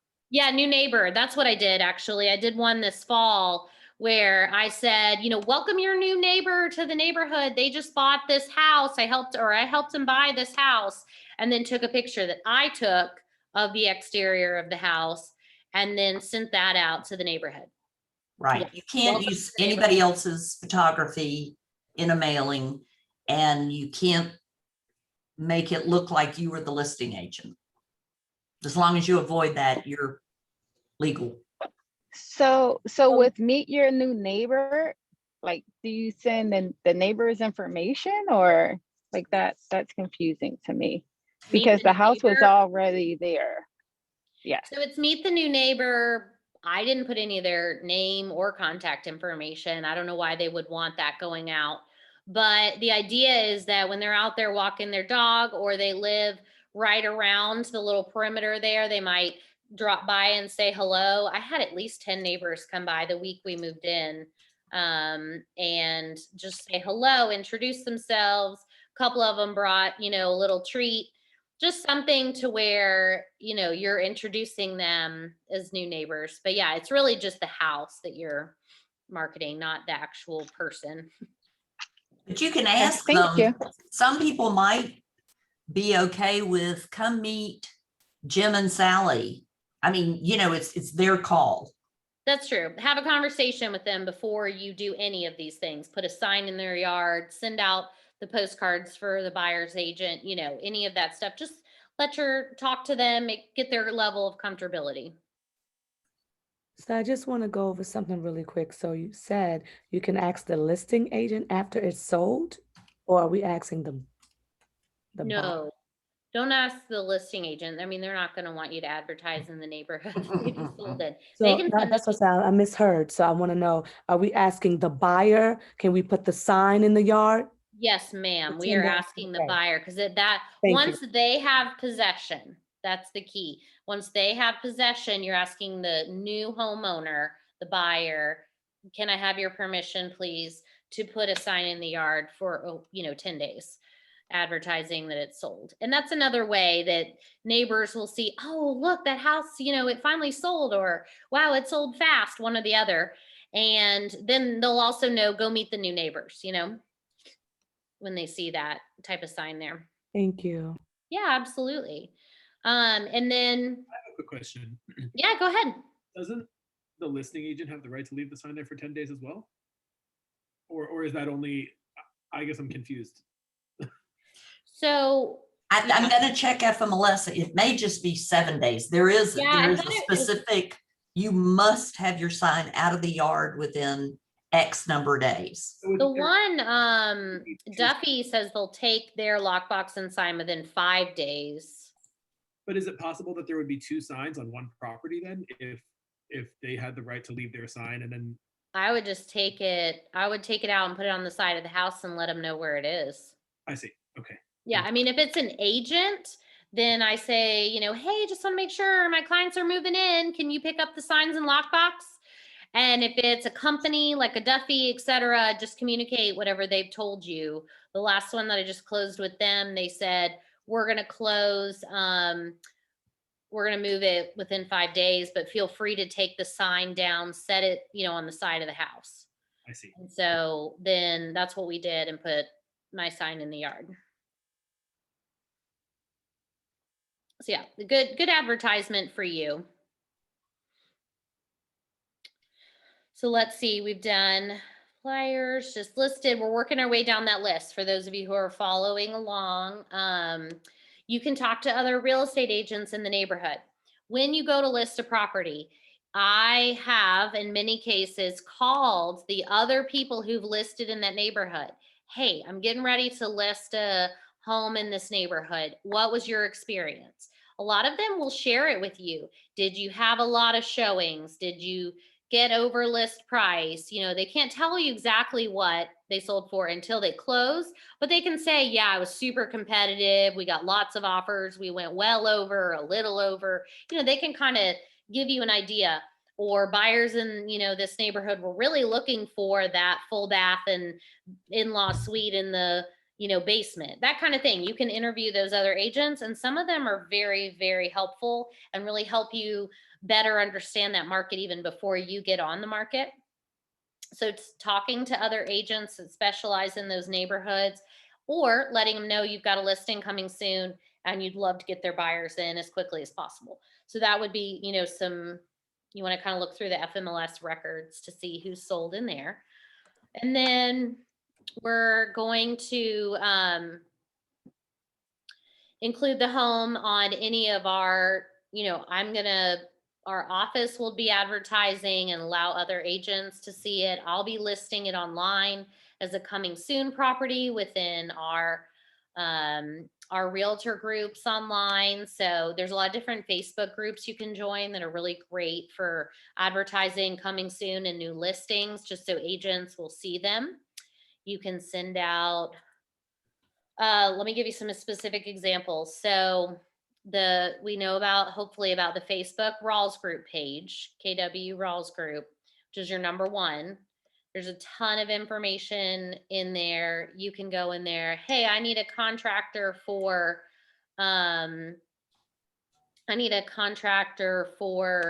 a roof, in this area of town. Who do you know? And you'll get some responses from that. You can let people know, especially coming soon, et cetera. People love to see that because they're dying for listings for their buyers. So if you've got a listing, you've got a ton of leverage in that area. Let's see here. We're going to create an open house schedule. So you're going to have a conversation with your sellers. Here's my ideal scenario. Okay. I tell my sellers, I would love to list your home on Thursday night, start showing on Friday morning, have showings, have it active for showings on Friday, Saturday, and Sunday. Do open houses, your choice, Saturday or Sunday or both. You, as a newer agent, can host it. You can have other people host it, whatever's best for you. But those things will help you You want to set up a plan with your sellers. So you want to set up their expectation level. I'm going to ask for, in this crazy, crazy market, the majority of experienced agents that I'm seeing are giving the weekend to show properties, requesting offers by Sunday evening at 8 p.m. and letting people know they're going to review them on Monday. Set the expectations up front. And if you do that, follow through with it. So, don't say all of that and then take the very first offer. If you don't put any of that in the private notes, that's fine. You can take the first offer. It's really up to your seller. You want to give them the options. You want to say, here's the advantages and disadvantages. Here's what to expect. Have some conversations with some listing agents to hear about their experience. It's pretty crazy and overwhelming to get that many offers. And so some, sellers will not react as well to that. So that's something so we're talking about the Facebook page is a great place. The other Facebook pages that I have joined are market specific. There's an East Cobb Realtor Co-op, Roswell, Milton, Alpharetta Realtor Co-op. That one's kind of all in one. There's Kennesaw, there's, in that vicinity, there's Woodstock. So if you go in and search, you can join, and then the admin will let you in on those specific sites. But agents from any brokerage can post on those different groups. So that'll really, create more market share for you and really knowledge of what's going on. So we're going to set up the open house schedule, let them know what to expect if their home is occupied, and especially if they have children. I upfront say the best thing for you to do is to go out of town for this weekend. Okay. It's going to be absolutely insane. My average really great listing is back to back to back showings every 15 to 30 minutes. And I don't want you to have to be out of your house from 9 a.m. to 8 p.m.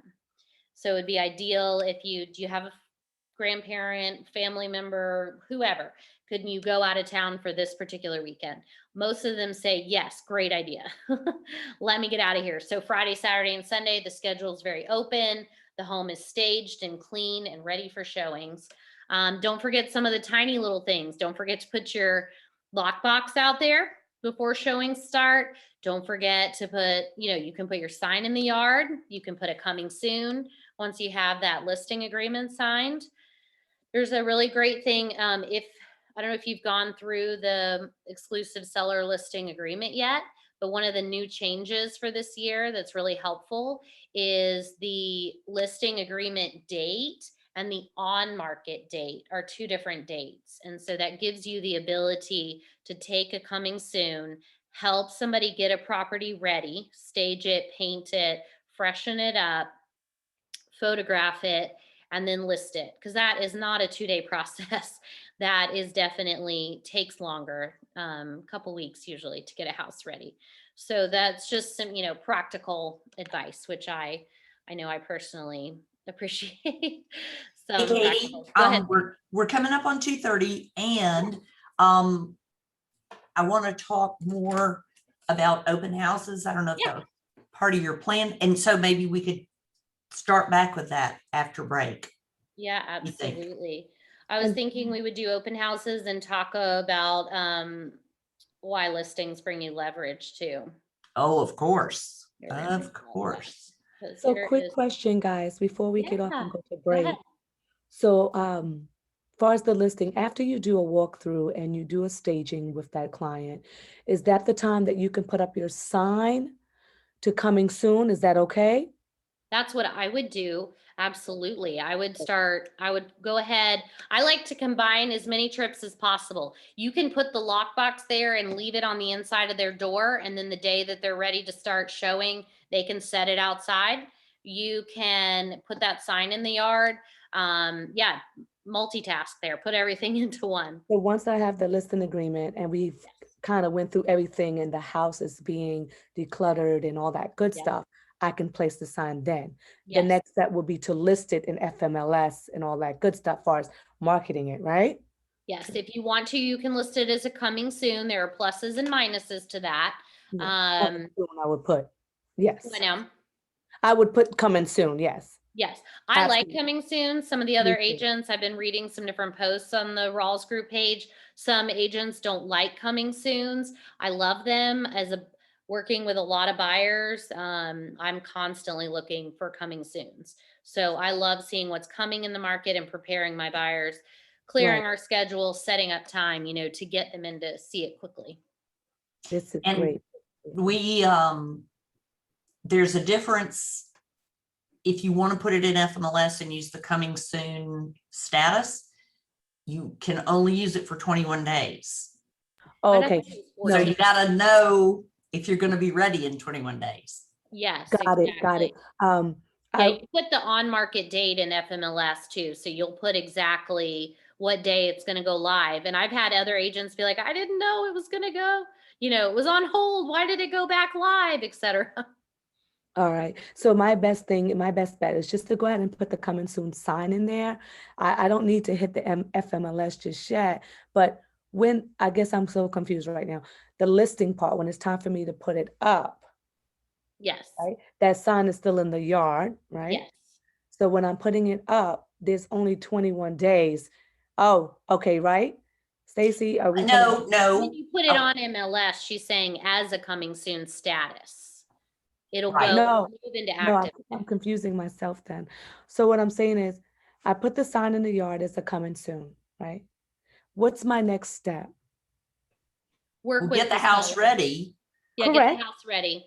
Right. Work with the seller to get it ready. And then as you get a little closer, I might advise putting a coming soon. I usually do it 3 to 7 days before it's listed. I don't necessarily do it long term, but once it's actually professional photography is scheduled, you know, everything, I know exactly what day it's going to go live.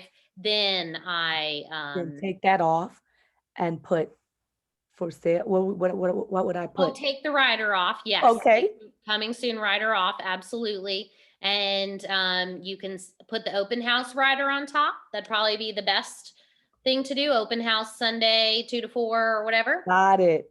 Yeah. Yep. When you're new, you really need the steps. That's all. That's why I kept Yes. No, it's good. I Thank like you, having guys. the very specific logistical, you know, steps. Yeah, yeah.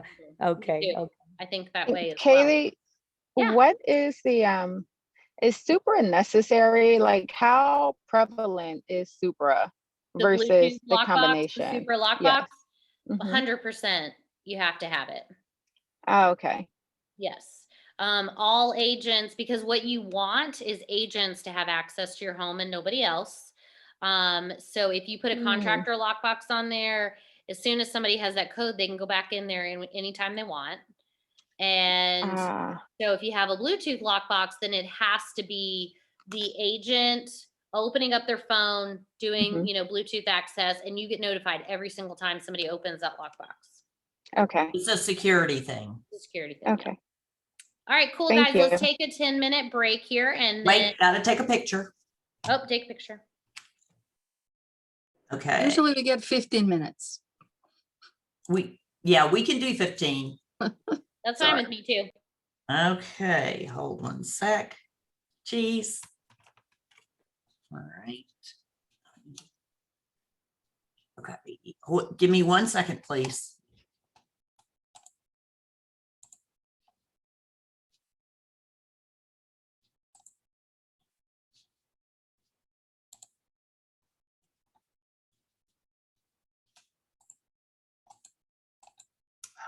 Sorry.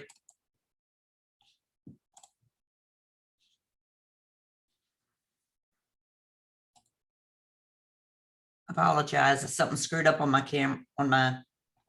it not taking the picture? Just 1 sec and we'll give you the extra minutes.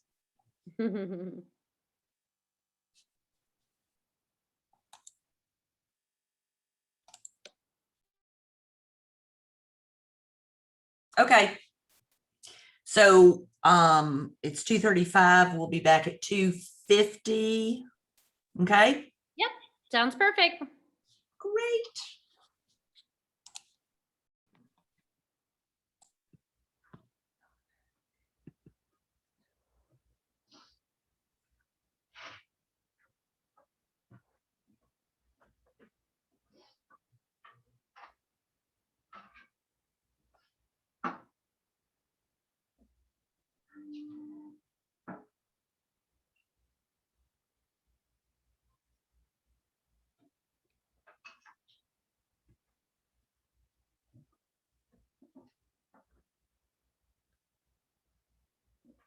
Oh,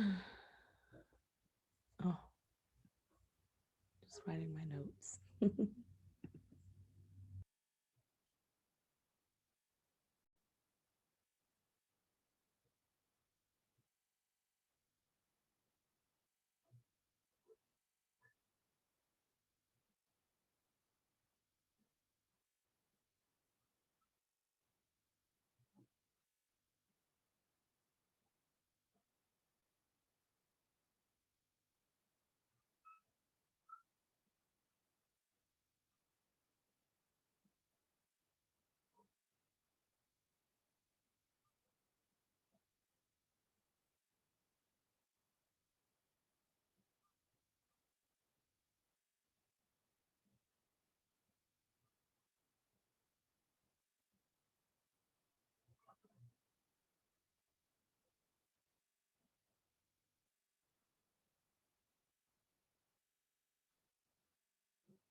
Oh, it's Show Your Dog Day.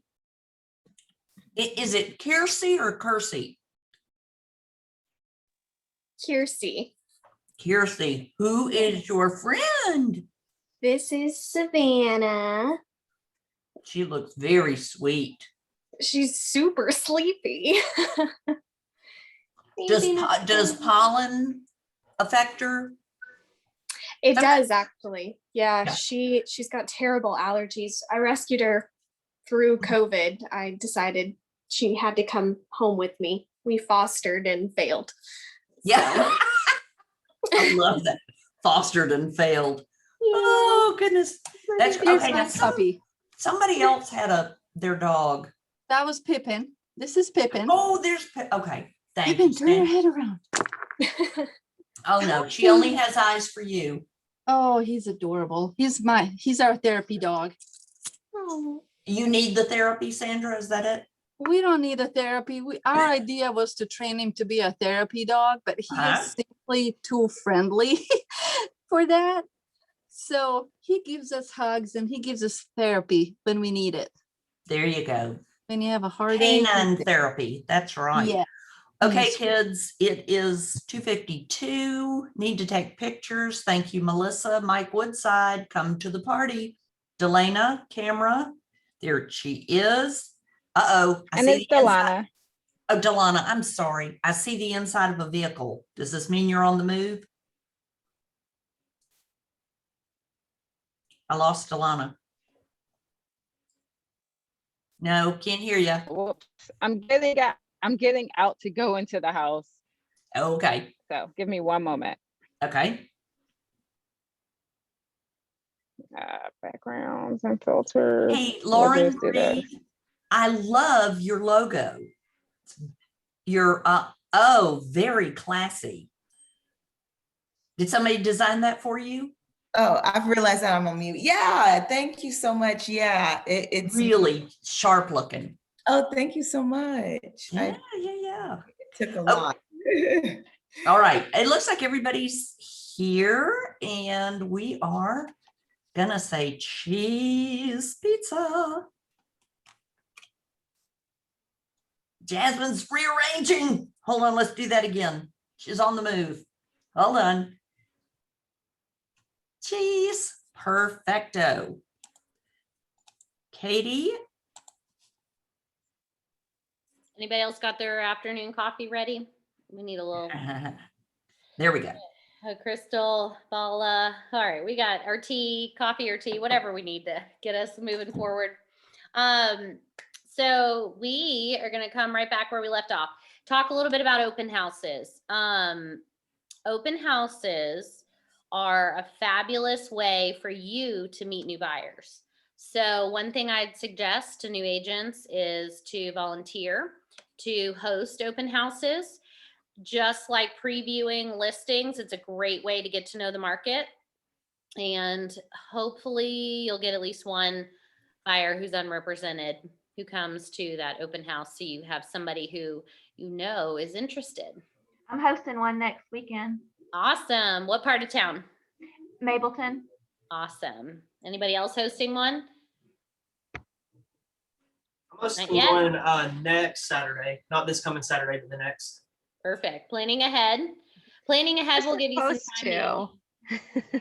I was supposed to, but my 2-year-old, we just got notice last night that a kid in his class tested positive for COVID. So we're all in quarantine mode. So I had to cancel.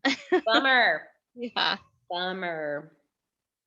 Will, sounds like you've got some time. Crystal, you too. You could go over there and get to know some neighbors too and let them know you'll be hosting an open house, because a lot of times neighbors like to come and see, and maybe they'll have somebody they want to come live in the neighborhood. You never know. But yeah, open houses. So one thing about, creating an open house schedule, there's some pretty common times that agents host open houses. Sunday 2 to 4 is very common.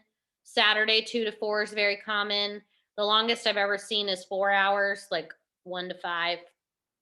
I don't want to do them for that long, but open houses are a great way to, get new buyers.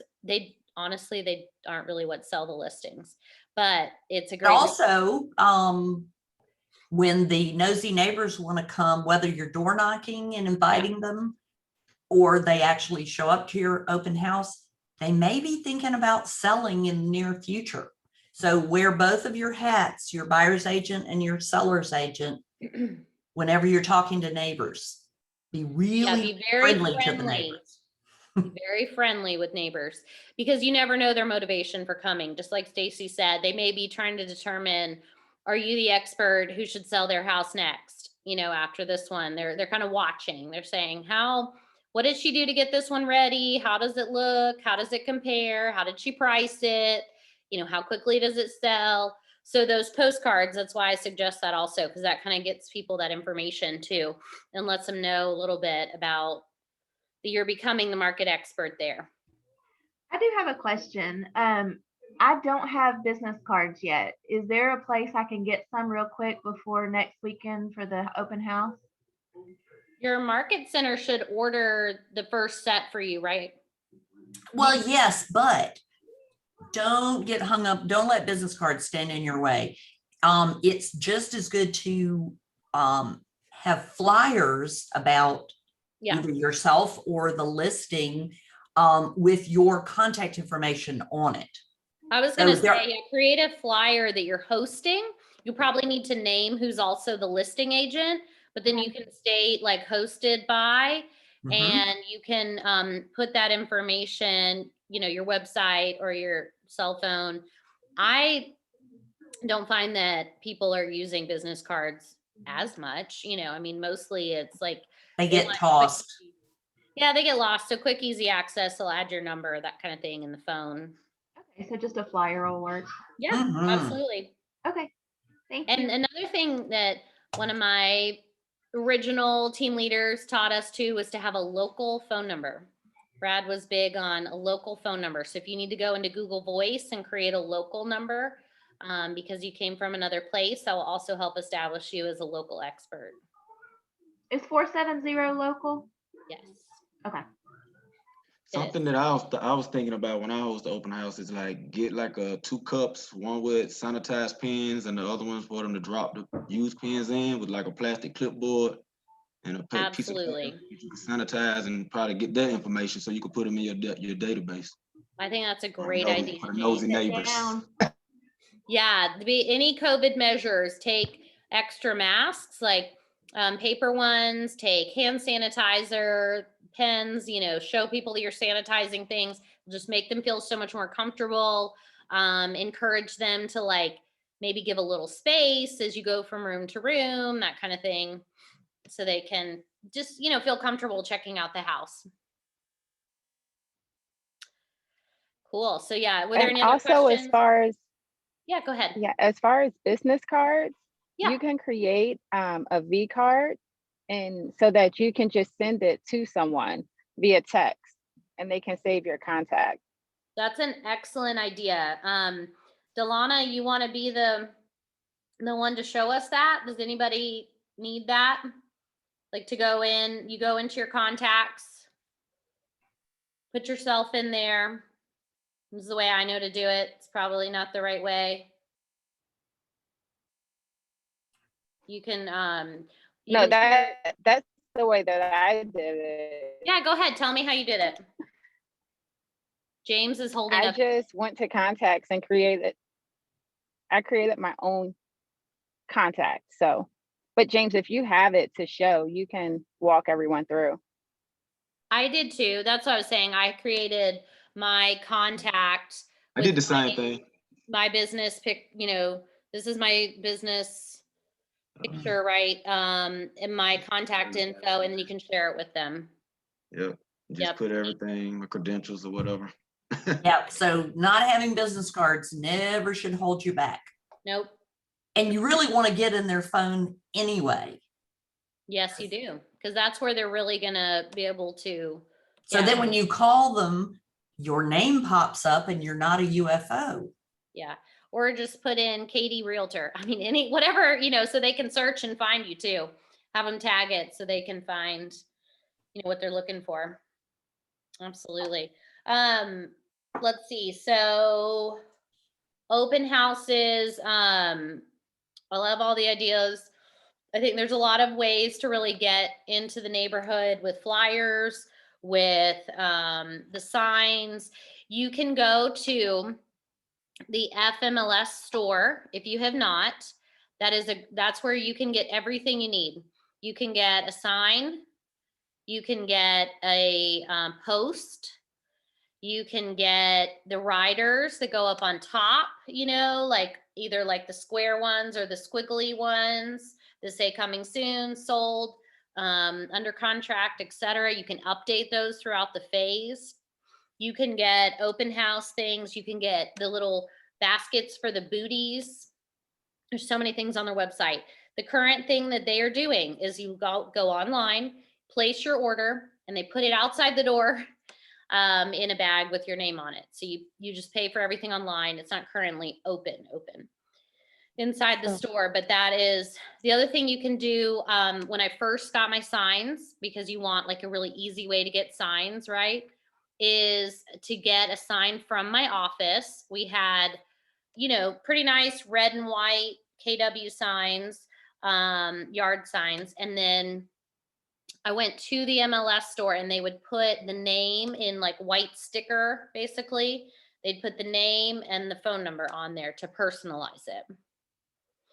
So all the office information was already pre-printed on there. At our office, they were like $25, I think. And then you go and it's like $5 per side to put the names on the sign. That was the easiest way I found to do it in a day to 2 turnaround. There's some really great sign companies. My favorite sign company is Farmers Signs. Yeah, farmer signs, Katie. So I actually had a good experience with them. I went to pick up my sign after ordering it, and I was able to walk their inventory and buy things out of there at the same time. So that was really good. Coming soon, anything that you would need, open house sign, they had it all, and you can purchase it right on the spot. Where is that? Information too. It's in Marietta. It's 2397 Church Road, Southeast Atlanta, Georgia, 30339. And I'll place it in the chat right now for you guys. Thank you, guys. That means it's actually like Vinings. Yes, it is. Yeah, Smyrna Vinings area. Yes. Yeah. I was going to say one thing that I've learned along the way is you can buy, it's called the Easy Arm Post. So you've seen those like plastic posts that kind of make it look more professional. Those, they have them at the MLS store. They have them at Farmer Signs, and you can buy them. Another thing you can do is you can rent the signs from Farmer Signs. You rent the post, they have your signs, and they, for the first time, it's the last time I wrote it down, it was $175 for the sign and the post rental. They deliver it, set it up, and then pick it up. And then every time they reinstall the post, it's $100. So they move it to another address for you. And if you already have the actual sign that they can hang on that post, you can leave it at the house and they'll hang it on the post as well. So if you already, those are just some practical, I haven't been to their location, so I'm glad that you shared that experience over the phone. I actually called and interviewed 3 sign companies that were recommended within our Keller Williams group, and I'd recommend you do the same. And they just had the best customer service of everybody I talked to that day. So they're the only one in my phone. I took everybody else out. Absolutely. They had excellent customer service. On the signs, the rule in the Southeast region is that at least 50% of the sign has to be covered in red, the correct red. And that is not the rule nationally in KW. So I noticed when I went to the farmer's website, you had to choose between KW National or KW Southeast region. Pick Southeast region, because they know the rules and they won't let you mess up. And if you want to do any kind of custom design, your broker has to approve it before you Yeah. get it printed. Yeah, have them mock it up for you and email it to you. And then you send it to your broker for approval and just make sure that it, you remember a lot of the key things about the sizing of the phone numbers and the names for both you and the brokerage have to be similar, or the brokerage has to be larger, things like that. So you don't want to get in trouble. You don't want to invest a lot of money in signs and then be wrong. So you definitely,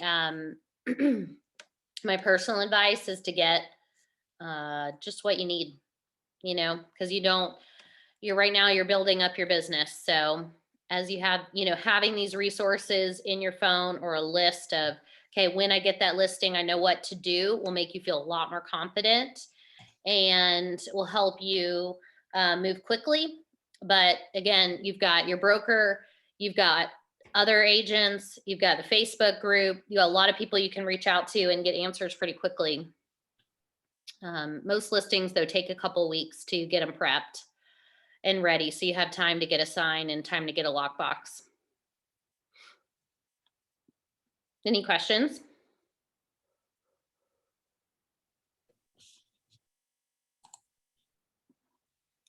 I always like to give people a second because I know how hard it is to like unmute and get your question in there. Okay, so I want to make sure we've covered everything in this. Like I said, this 14-point list is something great to include in your listing presentation so that you can kind of quickly highlight things that you're going to do. And one of the other big things in terms of communication with your seller is this number 14, which is communicate when you're upfront. Here's what I'm going to do for you. I'm going to go after the showings over the weekend. I'm going to call all the agents on Monday. On Tuesday, I'm going to let you know all the feedback from all of these agents. And on every Friday, we're going to talk about what's working and what's not. We're going to talk about if your home is, are we getting offers? Yes or no? Do we need to consider a price reduction? Yes or no? Within the first 10 days or 10 showings, if we have no offers, then we need to consider a price reduction right away. The market is hot and we don't want to lose momentum in this market. So when you have those type of prep conversations with your seller, they know you're going to communicate with them multiple times a week. You're going to follow up on feedback. You're going to give them market reports. You're going to let them know if anything new has come on the market in the past 7 days. And they are probably going to ask you, do we need to price reduce? So that is something that, oh, we should pull up one of the videos too, Stacy. That just reminded me. So I can screen share if you want. I've got them pulled up. Yeah, yep, please, because I didn't prep it. Okay, yeah, I've got them pulled up right here. So we'll, let's watch these real quick. I'm gonna share my screen. Let's see. Here we go.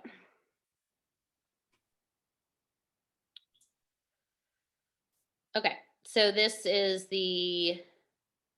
we're gonna create a wow experience with the seller. And I'm here to talk to you about creating a wow experience with your clients. Creating that wow experience with your clients starts right from the initial interview. When you're sitting down with them and you're listening to them and you're asking them good questions, that's really what sets you apart from the rest of the agents that just go in there and talk. The mindset should be not, what am I going to ask them next, before they've even finished their sentence with you. The mindset should be, what are you saying to me? A couple things that I do to establish a really good wow experience for my clients. I tell them that a photographer is going to contact them. I tell them that a home stager is going to contact them. And after that's done, I follow up with them. And I ask them, so how was your experience with my photographer? Now, I already know that the photographer I've chosen is incredible. And they're going to deliver great service the way I deliver great service. Except I get to use the service they use as an extension for the energy I'm creating with them in that wow experience. Once their home's listed, how I continue on with that wow experience, I just communicate with them almost every other day. And that communication is either by phone, by text, or a follow-up on an email. The advice I would give you, if you're looking for a place to begin, I'd sit down with a notepad of paper in a quiet place and just start writing out naturally in your mind everything that you do from the moment you've sat in their living room to the moment you've gone back to the office and handed the file to your assistant. How are you communicating with them? What are you doing? These are all incredible steps to communicate back to your seller, because normally they don't know what's going on. And if you're telling them what you're doing, you're helping them remove some of that fear and building confidence and trust in you, which is exactly what creates that wow experience. For people thinking that they need to do something big and as a result never doing anything at all, go back to small. It's not about being over the top and big. Sometimes wow is just following up with them when you said you were going to follow up with them. Or it could just be as simple as paying attention to some of their needs, like they don't have time to cut the grass. Maybe you might hire someone to cut the grass. That'll blow their mind. And for you, you can hire a local neighborhood kid. That doesn't cost very much. Little things like that, though, go a long way for referral business and creating a customer for life and that wow experience. Very cool. All right. I want 3 people to give me an aha from that video. Be careful when hiring kids that are underage. Okay. Thank you, Daniel.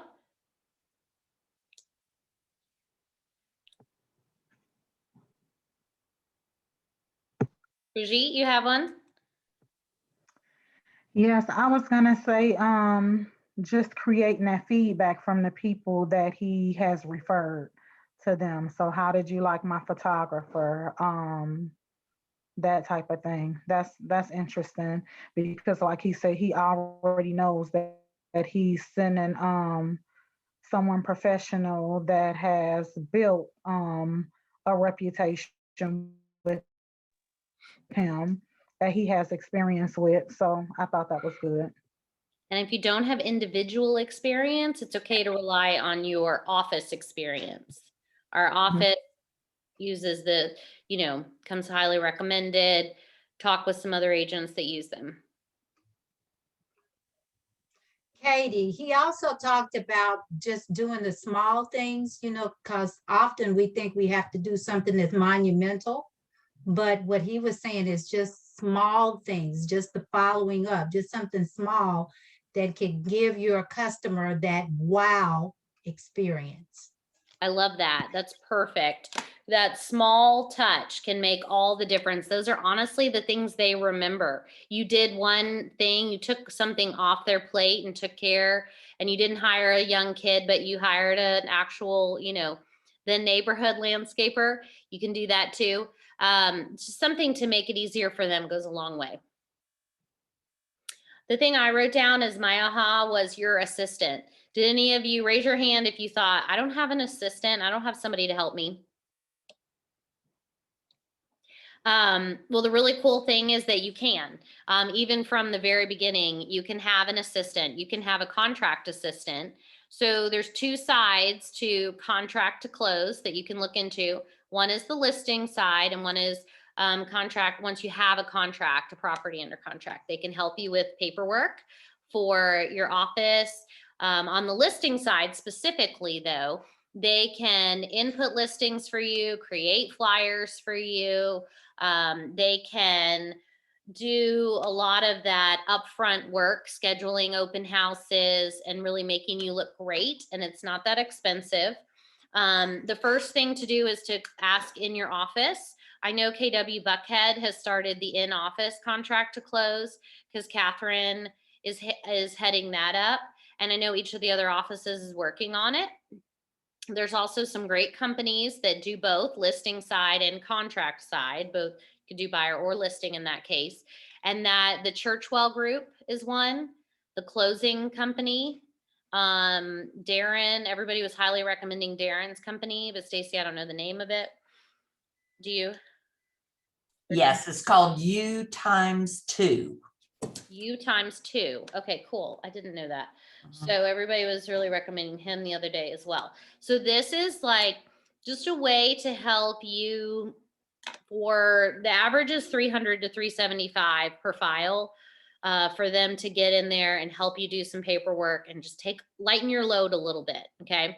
So you can have an assistant that can help prep that listing paperwork. Now, the charge for inputting the listing is much less than that. Yeah, inputting 3 to 375 is for a whole contract to close. Yeah, Yeah. What's the listing? I didn't know exactly. I thought it was around 300 if they did everything. No, more like 100 to 175, but that's to get you live, right? right. They have like different, yeah, that's true. They're always different packages. There's all these different levels of packages for the listing side. I found somebody from the East Cobb office, and I'm not even sure if she's still there, that was really good at it and would just like, I could give her a list of 5 things to do and she would go do them. So it might be different for each listing. It'd be like, upload the photos, get us live, do a flyer, market us on Georgia, excuse me, on realtor.com and, you know, whatever couple of websites I wanted. And I could give her a list like that and it would cost me about 75 to 100 bucks. It really wasn't too, and it's, yeah, go ahead. You can have one of those.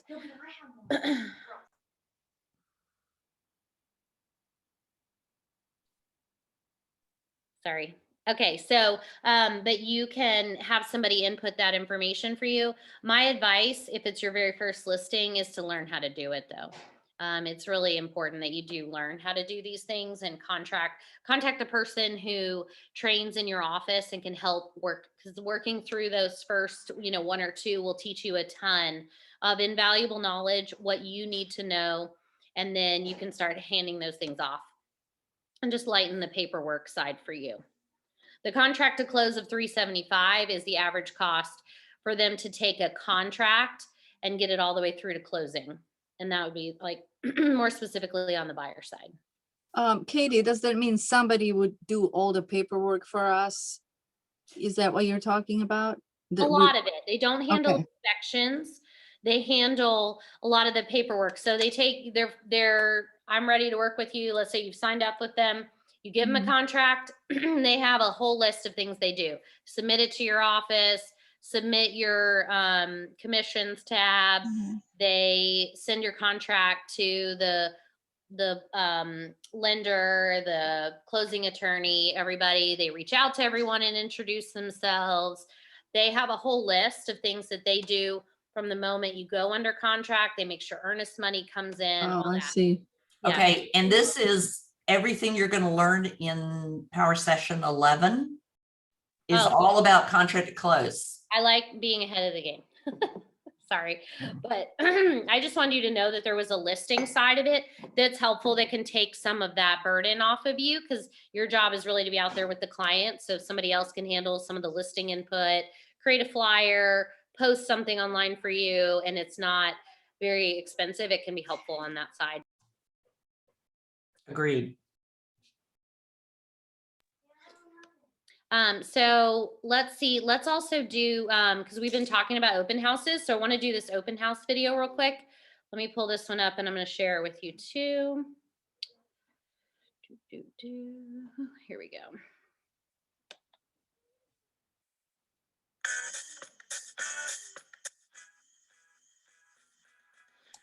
A little more volume. Suarez, and I'm here to tell you the 5 steps to holding an effective open house. Strategically select the home you want to hold open. Choose a home that gives you the greatest potential to have buyers and sellers find you. This might be a home that is in a great traffic pattern, whether that be car traffic or people walking by in walkable neighborhoods in your community. Select a home around a local event where neighbors or even out-of-town people might be stopping in. Step 2 of holding an effective open house is advertising and marketing. Marketing begins a week in advance of any open house you might hold open. Begin by posting internet ads a week before. Get a sign in the yard and let neighbors and passerbys know that the home will be open later in the week. Remember to contact both by phone and email any internet leads or phone calls you received on that listing prior to the open house. Don't forget to make 50 calls around the home prior to the open house and door knock, a radius of about 2 or 3 blocks. Step 3, know your scripts. Know what you're going to say to greet the visitor. Know what questions you're going to ask while they're in the home. One of the greatest first lines you could use is, "Thanks for stopping in to tour my open house. Are you one of the neighbors, or are you out shopping for a home today?" Immediately, you'll know if you're dealing with a potential buyer or a potential seller. Step 4 is keep the right mindset and prepare. Remember, open houses are lead generation activities, so enter with the mindset of a top lead generator. Prepare yourself with comparable properties, market research, at least 2 or 3 other homes that you could potentially show should the opportunity arise. And step 5, always follow up with every lead that comes through that door. Call them, email them, write thank you notes that same day. A simple follow-up script to use directly after an open house goes like this. Thanks for stopping into my open house this morning. It was great to meet you. I did a little bit of digging in the office after we met and after the open house and found 3 other properties I think really fit your search criteria. I know the home that we saw this morning wasn't quite perfect, but these 3 have some real potential. We could get into them tomorrow at 4 or at 6, which would work better for you. Great, let's meet at my office and we can go from there. My biggest aha when doing open houses is remembering open houses are not a technique to keep current sellers happy. In reality, open houses are great lead generation tools to connect with potential future buyers and sellers. By using effective scripts and systems leading up to the open house and great follow-up techniques after the open house, you'll build a met database of future buyers and sellers. Thanks for watching KW Connect and make it a great day. Okay, so that one kind of followed up on a lot of the things that we were talking about and just ideas for, you know, what you should, how to hold that, you know, effective open house. Were there any ahas from that one?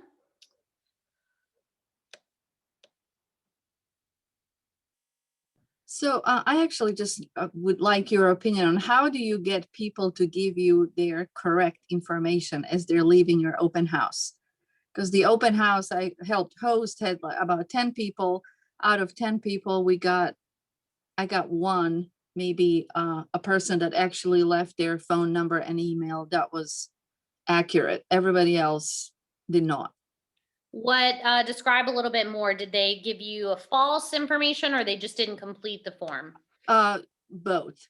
Like some of them I emailed and the person wrote back, said, oh, you have the wrong information. 3 of the emails kicked back.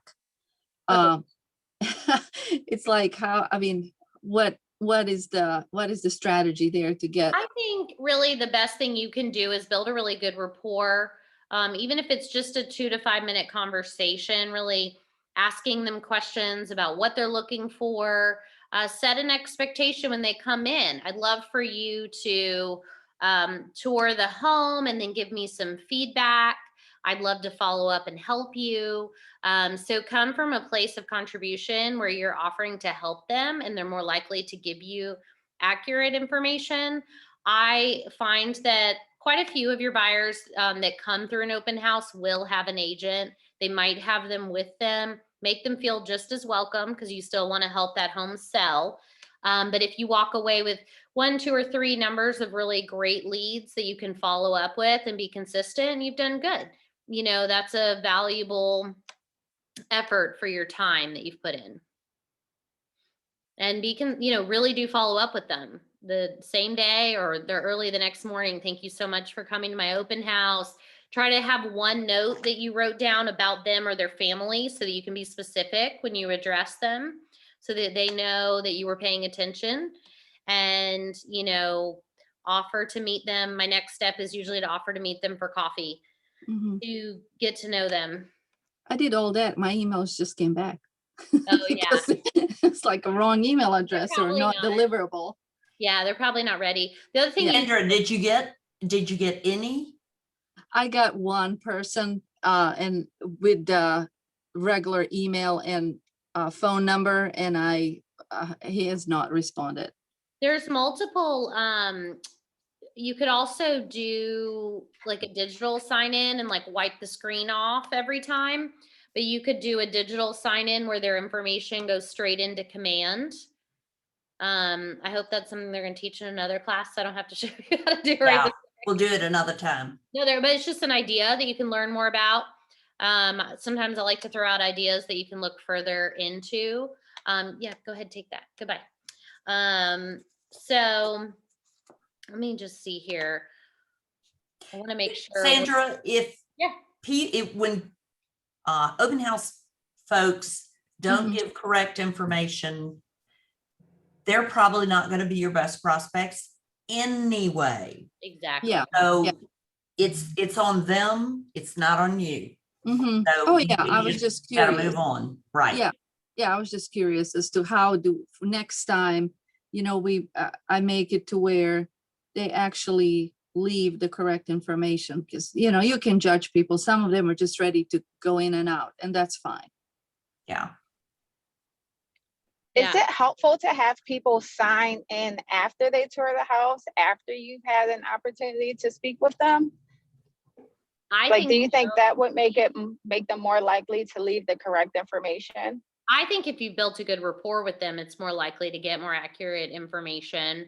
But there are going to be some people who just like zip in, zip out, and you don't even you barely get their first name, and you just are, but your goal is to connect with a few people you can actually follow up with.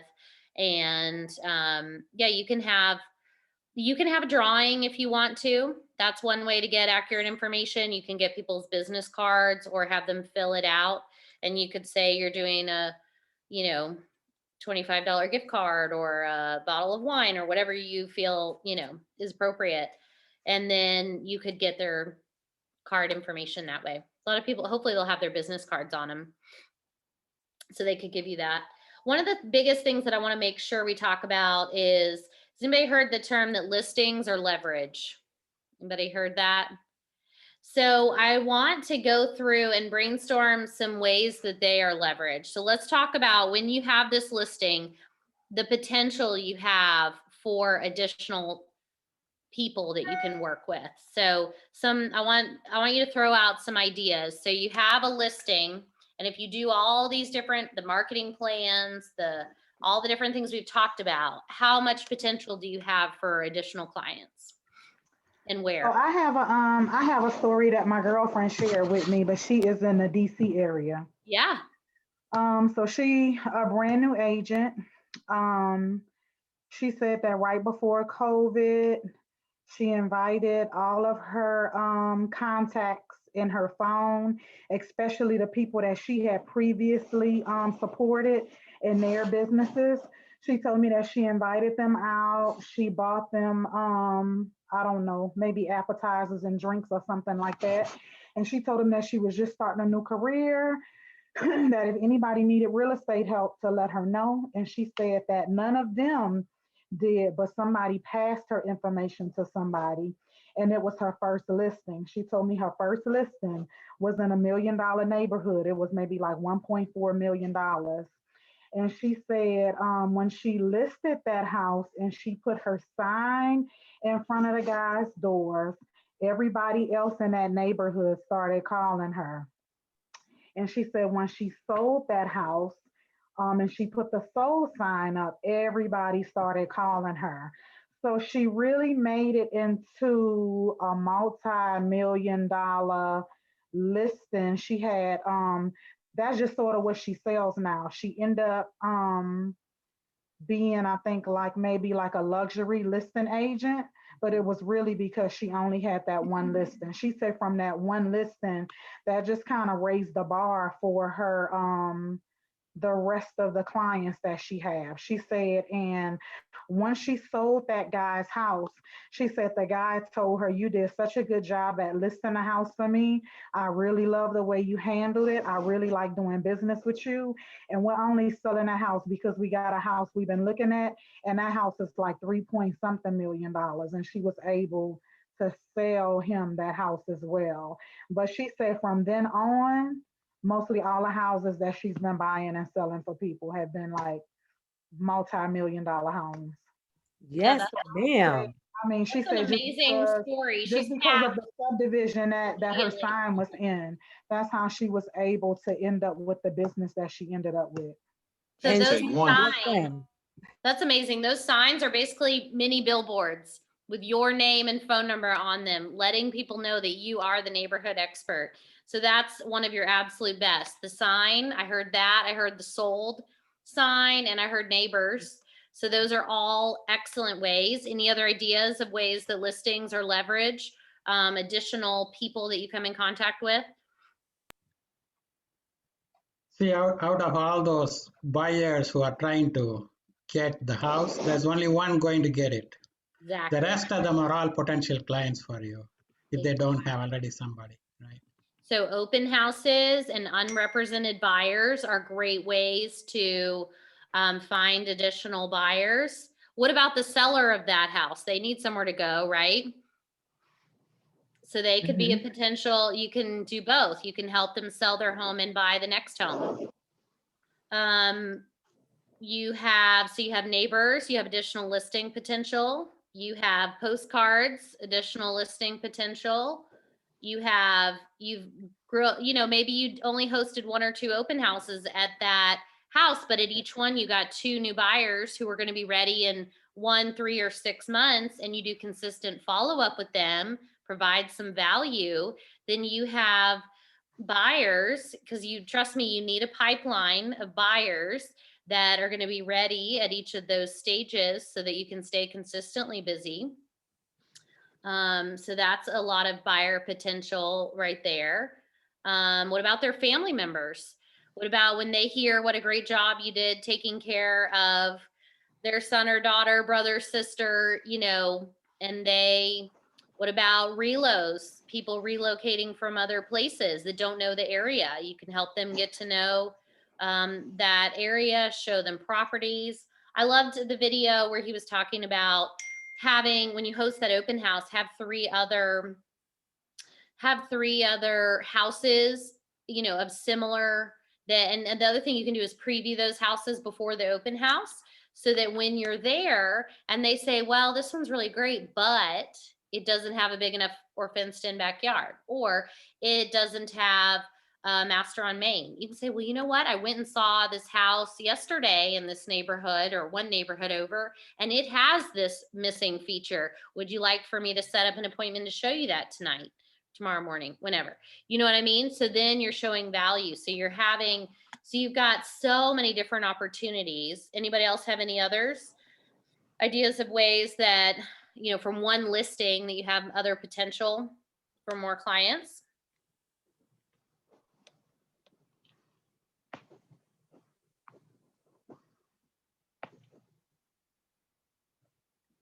Not right now. Okay, cool. Well, those are, another one would be posting on social media. So maybe you're hosting an open house, and again, you want to show a favorite feature, do a little video, 30-second video. I'm hosting this open house. It's so cool. Or I hosted an open house and 50 people came today. There's so many different ways that you can create buzz and excitement. You could do a poll on Instagram. Do you like this, kitchen better or this kitchen better? You can, create some buzz with that listing, with the open house. You can really leverage all of that just from one listing. I think the only thing I see here, so I want to make sure I cover this too in terms of communicating with your seller, because we're talking about how, on page 21 here, when we're selling our listings, we're communicating with sellers. We've talked about a lot of the steps in terms of when to communicate with them, but it's also important to talk about how to communicate with them. So one of the things you want to do is ask questions. What is the best way to communicate with you? Do you like text? Do you like phone calls? Do you like emails? Write that down in your notes. And then so tailor your communication to their communication style. What works best for them? What do they respond fastest to? And you can also let them know how you respond quickest, so they have an expectation of, how you will respond to them. You want to provide them, like I said, with market updates on the neighborhood the night before or the morning of, like when you're going to call in and talk the listing through. Let's say it hasn't sold for some reason within 7 days, which is kind of unusual this year so far. But let's say it hasn't sold yet. You're going to want to run those MLS, what's coming soon, what's recently gone under contract, what's recently come on the market, and just have a few quick stats for them that you can share with them in those weekly updates that you're giving them. You want to match that communication style in terms of the way that they communicate best. You want to always be on time for listing appointments, be on time for meetings with the photographer, communicate well in terms of exactly that you'll do exactly what you said you would do. You can go into command and keep track of all communication with your seller. You can add a note that we had a text, we had a call, we had a meeting, and some notes on that meeting so that when you pull up their contact, you have all the communication with them, so that you can reference. That's a great place to keep a couple notes about their dog's name and their child's name and their favorite, whatever they mentioned to you, favorite team, favorite, they love coffee just like you, something, to build that good rapport so that when you're communicating with them, things about them. And that can be your place to keep those notes digitally. And then always be really enthusiastic and positive. It's so important. It's even more important via Zoom, that you keep a really positive, bright energy. It's important that when you're talking with your sellers, that you show some empathy. Listen, I understand this market's wonderful for sellers, but it's also really stressful. And here's some things that I would expect could happen throughout this transaction, and give them some real life examples so that when that week of home inspection, when that amendment comes over with a copy of the home inspection, you've prepared them. Listen, they're going to have a long list, and I will help you work through what's important, what's health and safety items, what is, contractors, to get quotes for them, et cetera. Some of my contractors will take that home inspection buy or sell side, and they will look at it and give me some real quick estimates as well, because most of our due diligences are very, very, very short. I'd say on average right now, most of the ones that have a due diligence are 4 to 5 days. So it moves very fast, and it's hard to get everything you need in that short of amount of time. So another idea too is on page 23, really, I think we briefly touched on this, but this is important. Always under promise and over deliver. If you say that you'll communicate once a week, at least communicate once a week, if not 2. If your stager says that they'll call by Friday, try to have them call sooner. Set expectations, but set them in a reasonable way, and try to have people who will perform even better, including you, of course. Any examples of that where you've provided excellent customer service to a client that you could share? Yes. My previous job, coach, and you had to have that customer service. I went above and beyond for a lot of my clients. The company didn't provide certain things, but they provided a lot on the other hand. So I would always, Starbucks was right under us. So I would always have the coffee ready. I would always be there on my off day. If they had the only time to come in, I would come in on my off day. And I drove 35 minutes from my home to my job. It was well, you only get 2 off days, but I would come up to the store, and I would be there ahead of time, an hour ahead, just to go ahead and have the clothes ready for them, the bags ready for them, whatever they needed. I had it already set, and their favorite coffee at hand, along with a serving tray with some bubbly, or if they liked some salsa water, whatever it was all placed, and some little fun cookies. That's awesome. And that is amazing. And that was every time. Yeah, every time. And that's the kind of customer service that you can take that experience and put that into your open houses, your meetings with your sellers. You can say, what's your favorite Starbucks drink, and bring it with you. And you know what I mean? You can translate that into, I provide an excellent customer service experience, and here's how. And so you can definitely go above and beyond. I love those ideas. Those are great. Another fun thing to do for open houses too is to have a theme. So you can have, depending upon the weather, you can have a popsicle party. I remember one summer I had an ice cream party, an ice cream social was their open house, and it was like 100 degrees outside. You can definitely set it up with coffee if you want. You can just have you can bring cookies. There's a lot of things you can do to make your open house above the normal, and it gives you some talking points with people as well too. But I love those ideas, Maureen, of customer service and really going above and beyond. And you didn't know those things without asking, right? I didn't know without asking and observe. I was very observant to my customers, who turned into clients. And the reason how I got them to clients to keep coming to me is because how I treated them from the beginning. So following up is great. Anything I did in my business, I'm doing in my real estate. So I'm I excited. love that.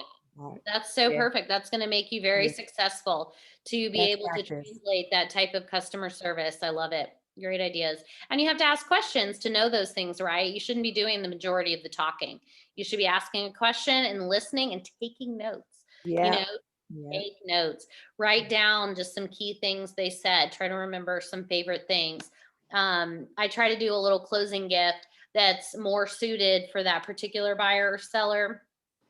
Just listening to things that they like so that you I can. think one of the things that I think I'm going to do, and you guys are welcome to do that too, in my package. I've been creating my package, by the way. I have a handyman, I have a stager, and these are people who were doing my home before I sold it, who did my backsplash and so forth. So they're all on my team and they're okay with that because they're going to get paid, right? So I lost my train of thought. So what I'm going to do is after I sell the home for my client, I'm also going to let them know, and part of my package, my gift giving to you, is to host your housewarming. So I want to do their housewarming. I would like to do that, definitely. I got an idea from someone else. So I'm going to do that, host their housewarming and invite all your friends so I can get their information. Exactly. So that is an excellent way to get to know their friends, their neighbors, and family. And you can partner up with your favorite lender as well, or one of those other contractors you mentioned to help you host the party. Absolutely. Didn't think about that, but thank you. She means help pay for it. And Right. y'all, before COVID, we did this all the time and it was so much fun and it was so effective. Not everybody is interested in having a party and people get hung up on, oh, I haven't unpacked all my boxes. And, so it's nicer when it's warmer weather and you can be outside as much as inside. So, but it can, wow, you can really get a lot of referrals out of hosting their housewarming party. And you can even do it, 60, 90 days out. Yeah, and you know what, Stacey, just to piggyback off that, I'm going to work around the COVID thing. That's why I'm going to keep it as a small gathering with family, people that they already are encountered with, friends and family that they're close with to come through. It doesn't even have to be a lot of people, just a few, because I know one of those are going to give me some business. I'm just going to believe in that right now. I love it. And do it outdoors too is another way to, keep it. Right, James, lead generation. Go ahead, James. What'd you say? I just said lead generation. That's it. Yeah, bring the lead gen to me, right? I'll host the party, bring the people to me. Yeah, this one's great. I was just looking at this page too. So we're talking about creating the excellent customer service experience, right? And so these are some communication tips to keep, excellent, stellar communication with them. So we're going to be sincere, honest and reliable, understanding, focus on what they need, want, asking questions, predictable, deliver what is promised and expected. They know exactly what's going to happen at each next stage. Exceptionality, go above and beyond the normal. Responsiveness, respond quickly and reliably. Let them know I respond really quickly to text, so if they have a quick question, that's the quickest way to get a response from me. Give them some guidelines so they know how to get in touch with you very quickly. And all those things are going to help you build a referral and repeat business where it's bigger than just this one transaction. So yes, everybody gets stressed during due diligence, both buyer and seller, every single time. But it's bigger than that one person. So just remember that you respond with a solution, you respond with positivity, you respond with, you may not know the answer, but you know what? I hear exactly what you're saying. I'm taking notes on that and I'm going to help. Let me call a couple of my contractors and get some solutions for us. So you're always in that solution mode to help them stay positive and to anticipate, what's going to come next.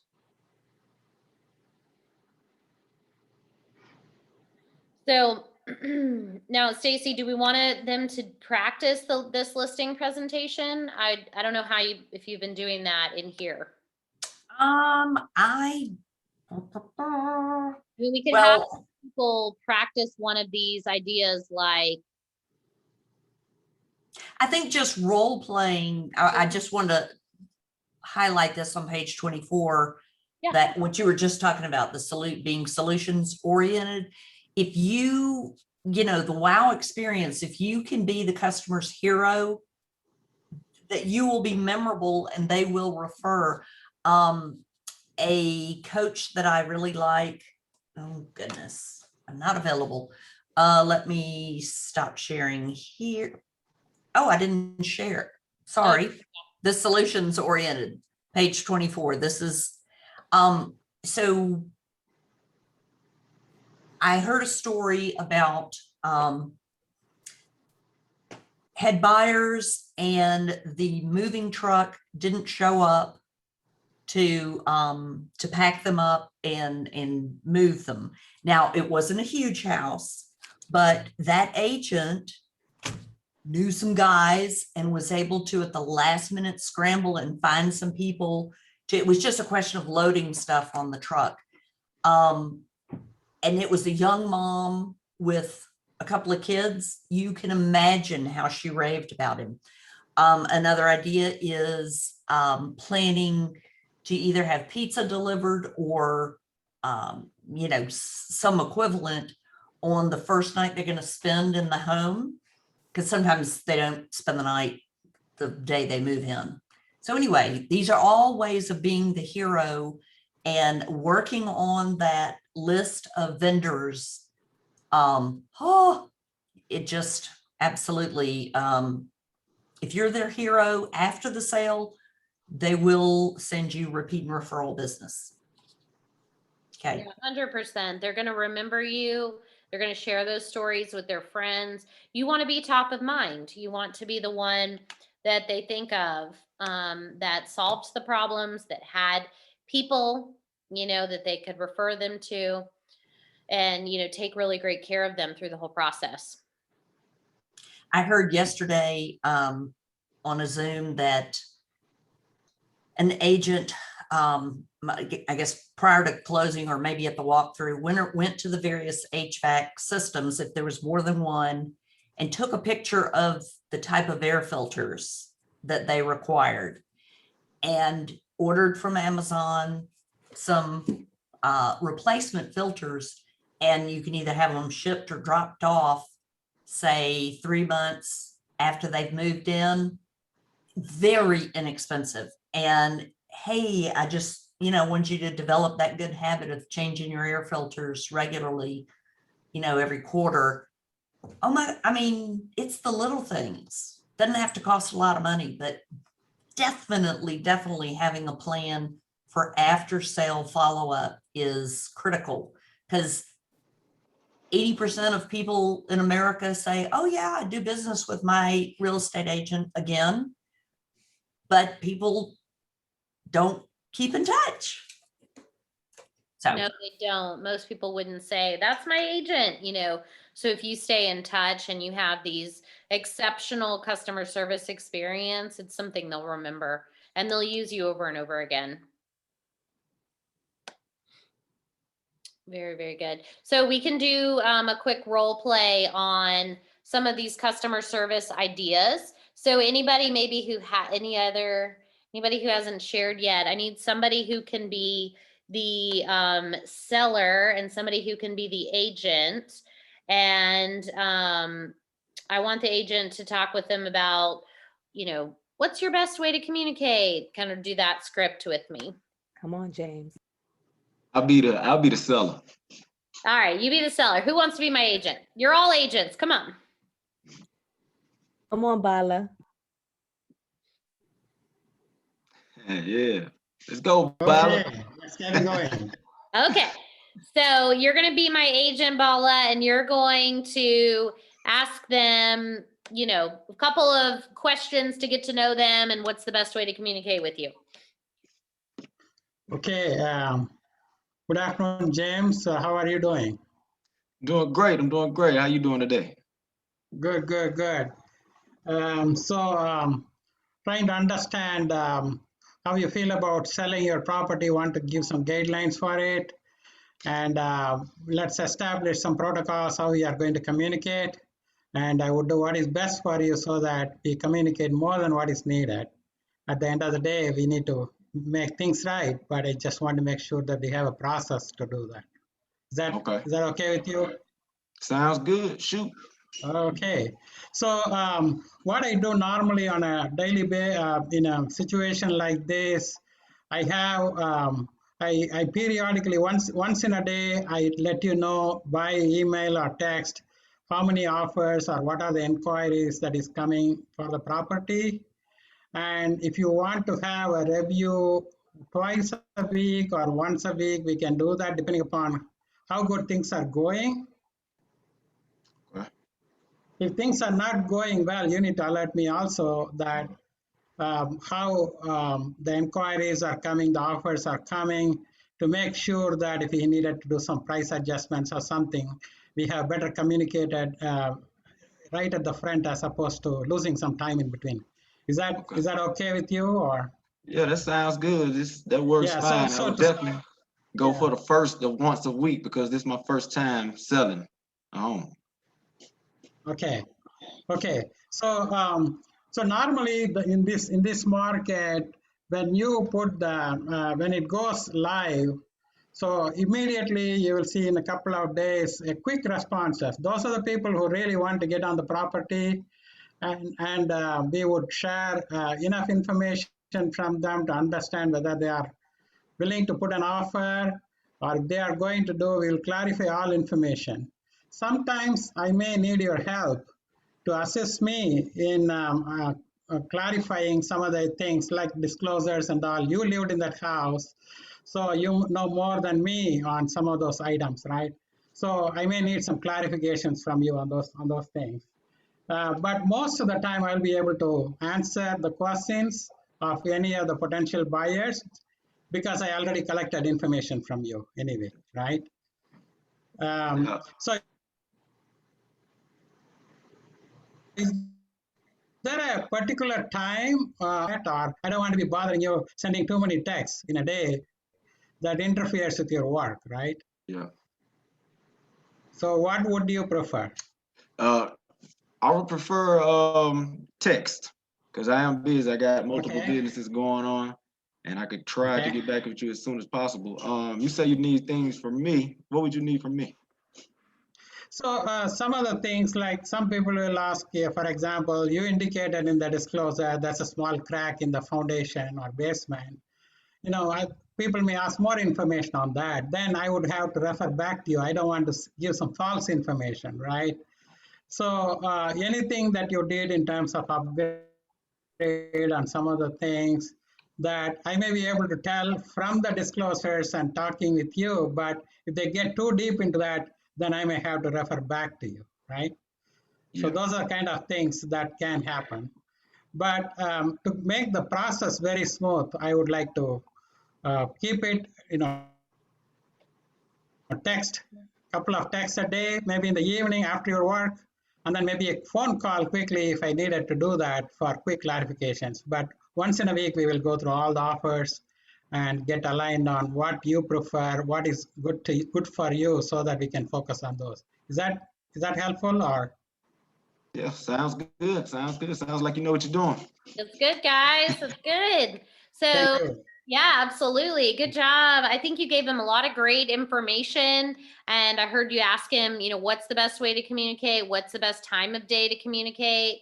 Those are all great questions. Let them know that when you receive an offer on their property, you're going to send it right away. So you're going to send it via email and you're going to text them, I sent you an offer.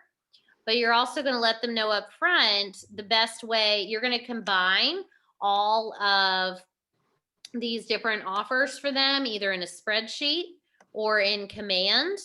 There's a way to put in the terms of the different offers so that you can create, and then like you said, set an expectation, the time. We have a deadline for offers. It's this day and time. and we're going to review them at this time. So that way you can work around their work schedules, you can work around all that. But in terms of communications about quick questions that buyers have, you're going to want to communicate more than once a day, because you're going to let them know buyers really want quick responses. So if they have a question about the house, can I text you and ask you these specific questions? Or like you said, do a quick call to clarify something, because they want real quick responses about a crack in the foundation, when was the HVAC serviced, blah, blah, blah, those kind of things they're going to want. And like you said, the disclosure will have a lot of that information. So you want to have that ready before you list so that you can send it out to the buyer's agents. Okay, thank you. Yeah, absolutely. Anything we could have done different? No, I Katie, think anything we could have done? yeah, ask him questions, and let him talk maybe a little bit more. Ask him some clarifying questions about what's important to him. In terms of the once a week communication, that typically comes into play more in a less busy market. So you're probably going to communicate a lot more than that. That would be if we don't have any, you want to set the expectation. If we don't have any offers, in the first 10 days or 10 showings, let's discuss a price reduction. And so you'll set the expectation up front so that you're having those weekly communications. Right now, that's not really happening, but in the norm would be that you'd be having that kind of, here's what's come on the market, here's what's happening every week activity. Okay. Yeah. Thank you. You're welcome. Great. Thank you for volunteering because it's not easy you're learning something completely new. So to volunteer to, talk it out helps build your scripts and will help really clarify it. So get together with each other and practice these, role play the scripts, be the seller, be the agent, take the hard job, because you'll work out a lot of those awkwardness with each other, so that when you're sitting in front of the seller, you're going to feel a lot more confident. You can even if let's say you're role playing, you could give each other your address and you could put together a listing presentation and present it to them as a seller and say, that would be another way. You could run a market report. You could use could practice a listing presentation, practice okay, we've got it signed, here's what's next, that kind of thing. So that might be another way to get some practical experience before you're put in front of somebody else.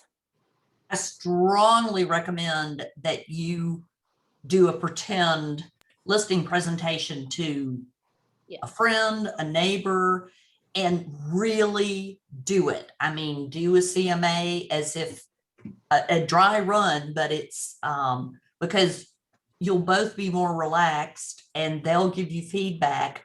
I promise you'll feel so much better when you have the opportunity to do it for real. I did it on several, church friends. I said, can I come do a listing presentation on your house? They weren't on the market, but I'm telling you, you will get tongue tied and all forget everything when you get in front of a client. So for sure, practice. All right, Stacey, well, I think that wraps it up for me. Well, I've got a couple of more things because we really are just a couple of follow-ups to this. So page 27, action plan. These are, I remember when I took Ignite, and I took it twice, you at the end of each class, in addition to the daily 10-4, you kind of wonder, okay, what should I be doing? And the action plan from each day's power session tells you what to do. And I love the one for today. We just talked about this time block to practice your listing presentation and scripts. Do it, y'all. Practice. It feels awkward. You feel funny, but the role playing and the practice the whole thing, especially the preparation, you are not going to believe how long it takes you to pull everything together you want to take. Of course, you don't have a chance to say everything, but it's better to be prepared. And you should do dry runs of that before you're put on the spot. Be working on your vendor list, especially go to the listing agents, the agents in your office that do a lot of listings, and ask them, hey, would you be willing to share your stager, or tell me who not to use, you know, for staging and other repair professionals. Create marketing ideas for your listings. We came up with some, we did some brainstorming about marketing, and like those ideas for theme open houses, stuff like that. Make yourself some lists so you don't forget the fun stuff that we generated today. Social media, yes, you can go to somebody in your market center and say, hey, would you mind if I did an ad, either an ad or just, you know, a promotion on social media? What we're saying is practice, practice, practice, so that you're ready when you've got the real thing. And then we've got the mission. Let's see, here's the mission. Whoa! Very small print here, sorry. But do the daily 10-4. Oh yes, practice scripts. And oh, I like this one. Do research on your local market statistics and bring the average days on market, DOM, and number of home for sale in the same 2 price ranges. So when you're talking with, when you're trying to solidify business with buyers or sellers, knowing some statistics makes you look much smarter, and it makes you smarter. So be studying the FMLS and get, you know, look at a couple of areas and be able to find out the comparisons. So these are all like your talking points. That's a good thing to do before your open house. Find out what the stats are, average sales to list price, days on market, all that good stuff, and maybe compare it to the next neighborhood over. So on Monday, I will be back with you because my beloved Tosh McGraves is going to be teaching you Find the Buyer. And she is just wonderful and experienced and delightful, and it's going to be great. Awesome buyer's agent. Yes, awesome, awesome. So let me take a final snapshot of everybody, and we will say cheese. And look at this, we've got some smiles. Okay, Alicia, look. Alicia. Okay, cheese. Thank you very much, ladies and gentlemen. Pleasure being with you. And there we go. Thank you all. Thank Bye. you. You guys today. Have a good day. Thank you. Thank you. Y'all later. Thanks so much. Please, Have a I'm getting great ready to give you a one. call. Thank you. Okay.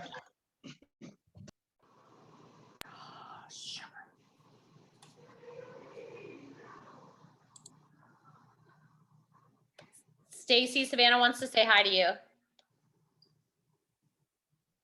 You're muted. Oh, she knows she's muted, I think. Hi, Savannah. Come back. Show her what we did yesterday, real quick. Can you see it? You get earrings. Oh my gosh. Fantastic. 13. I love your puppy. Oh, goodness. Love your puppy. We love our puppy too. Why is he quiet? Is that good? Yeah.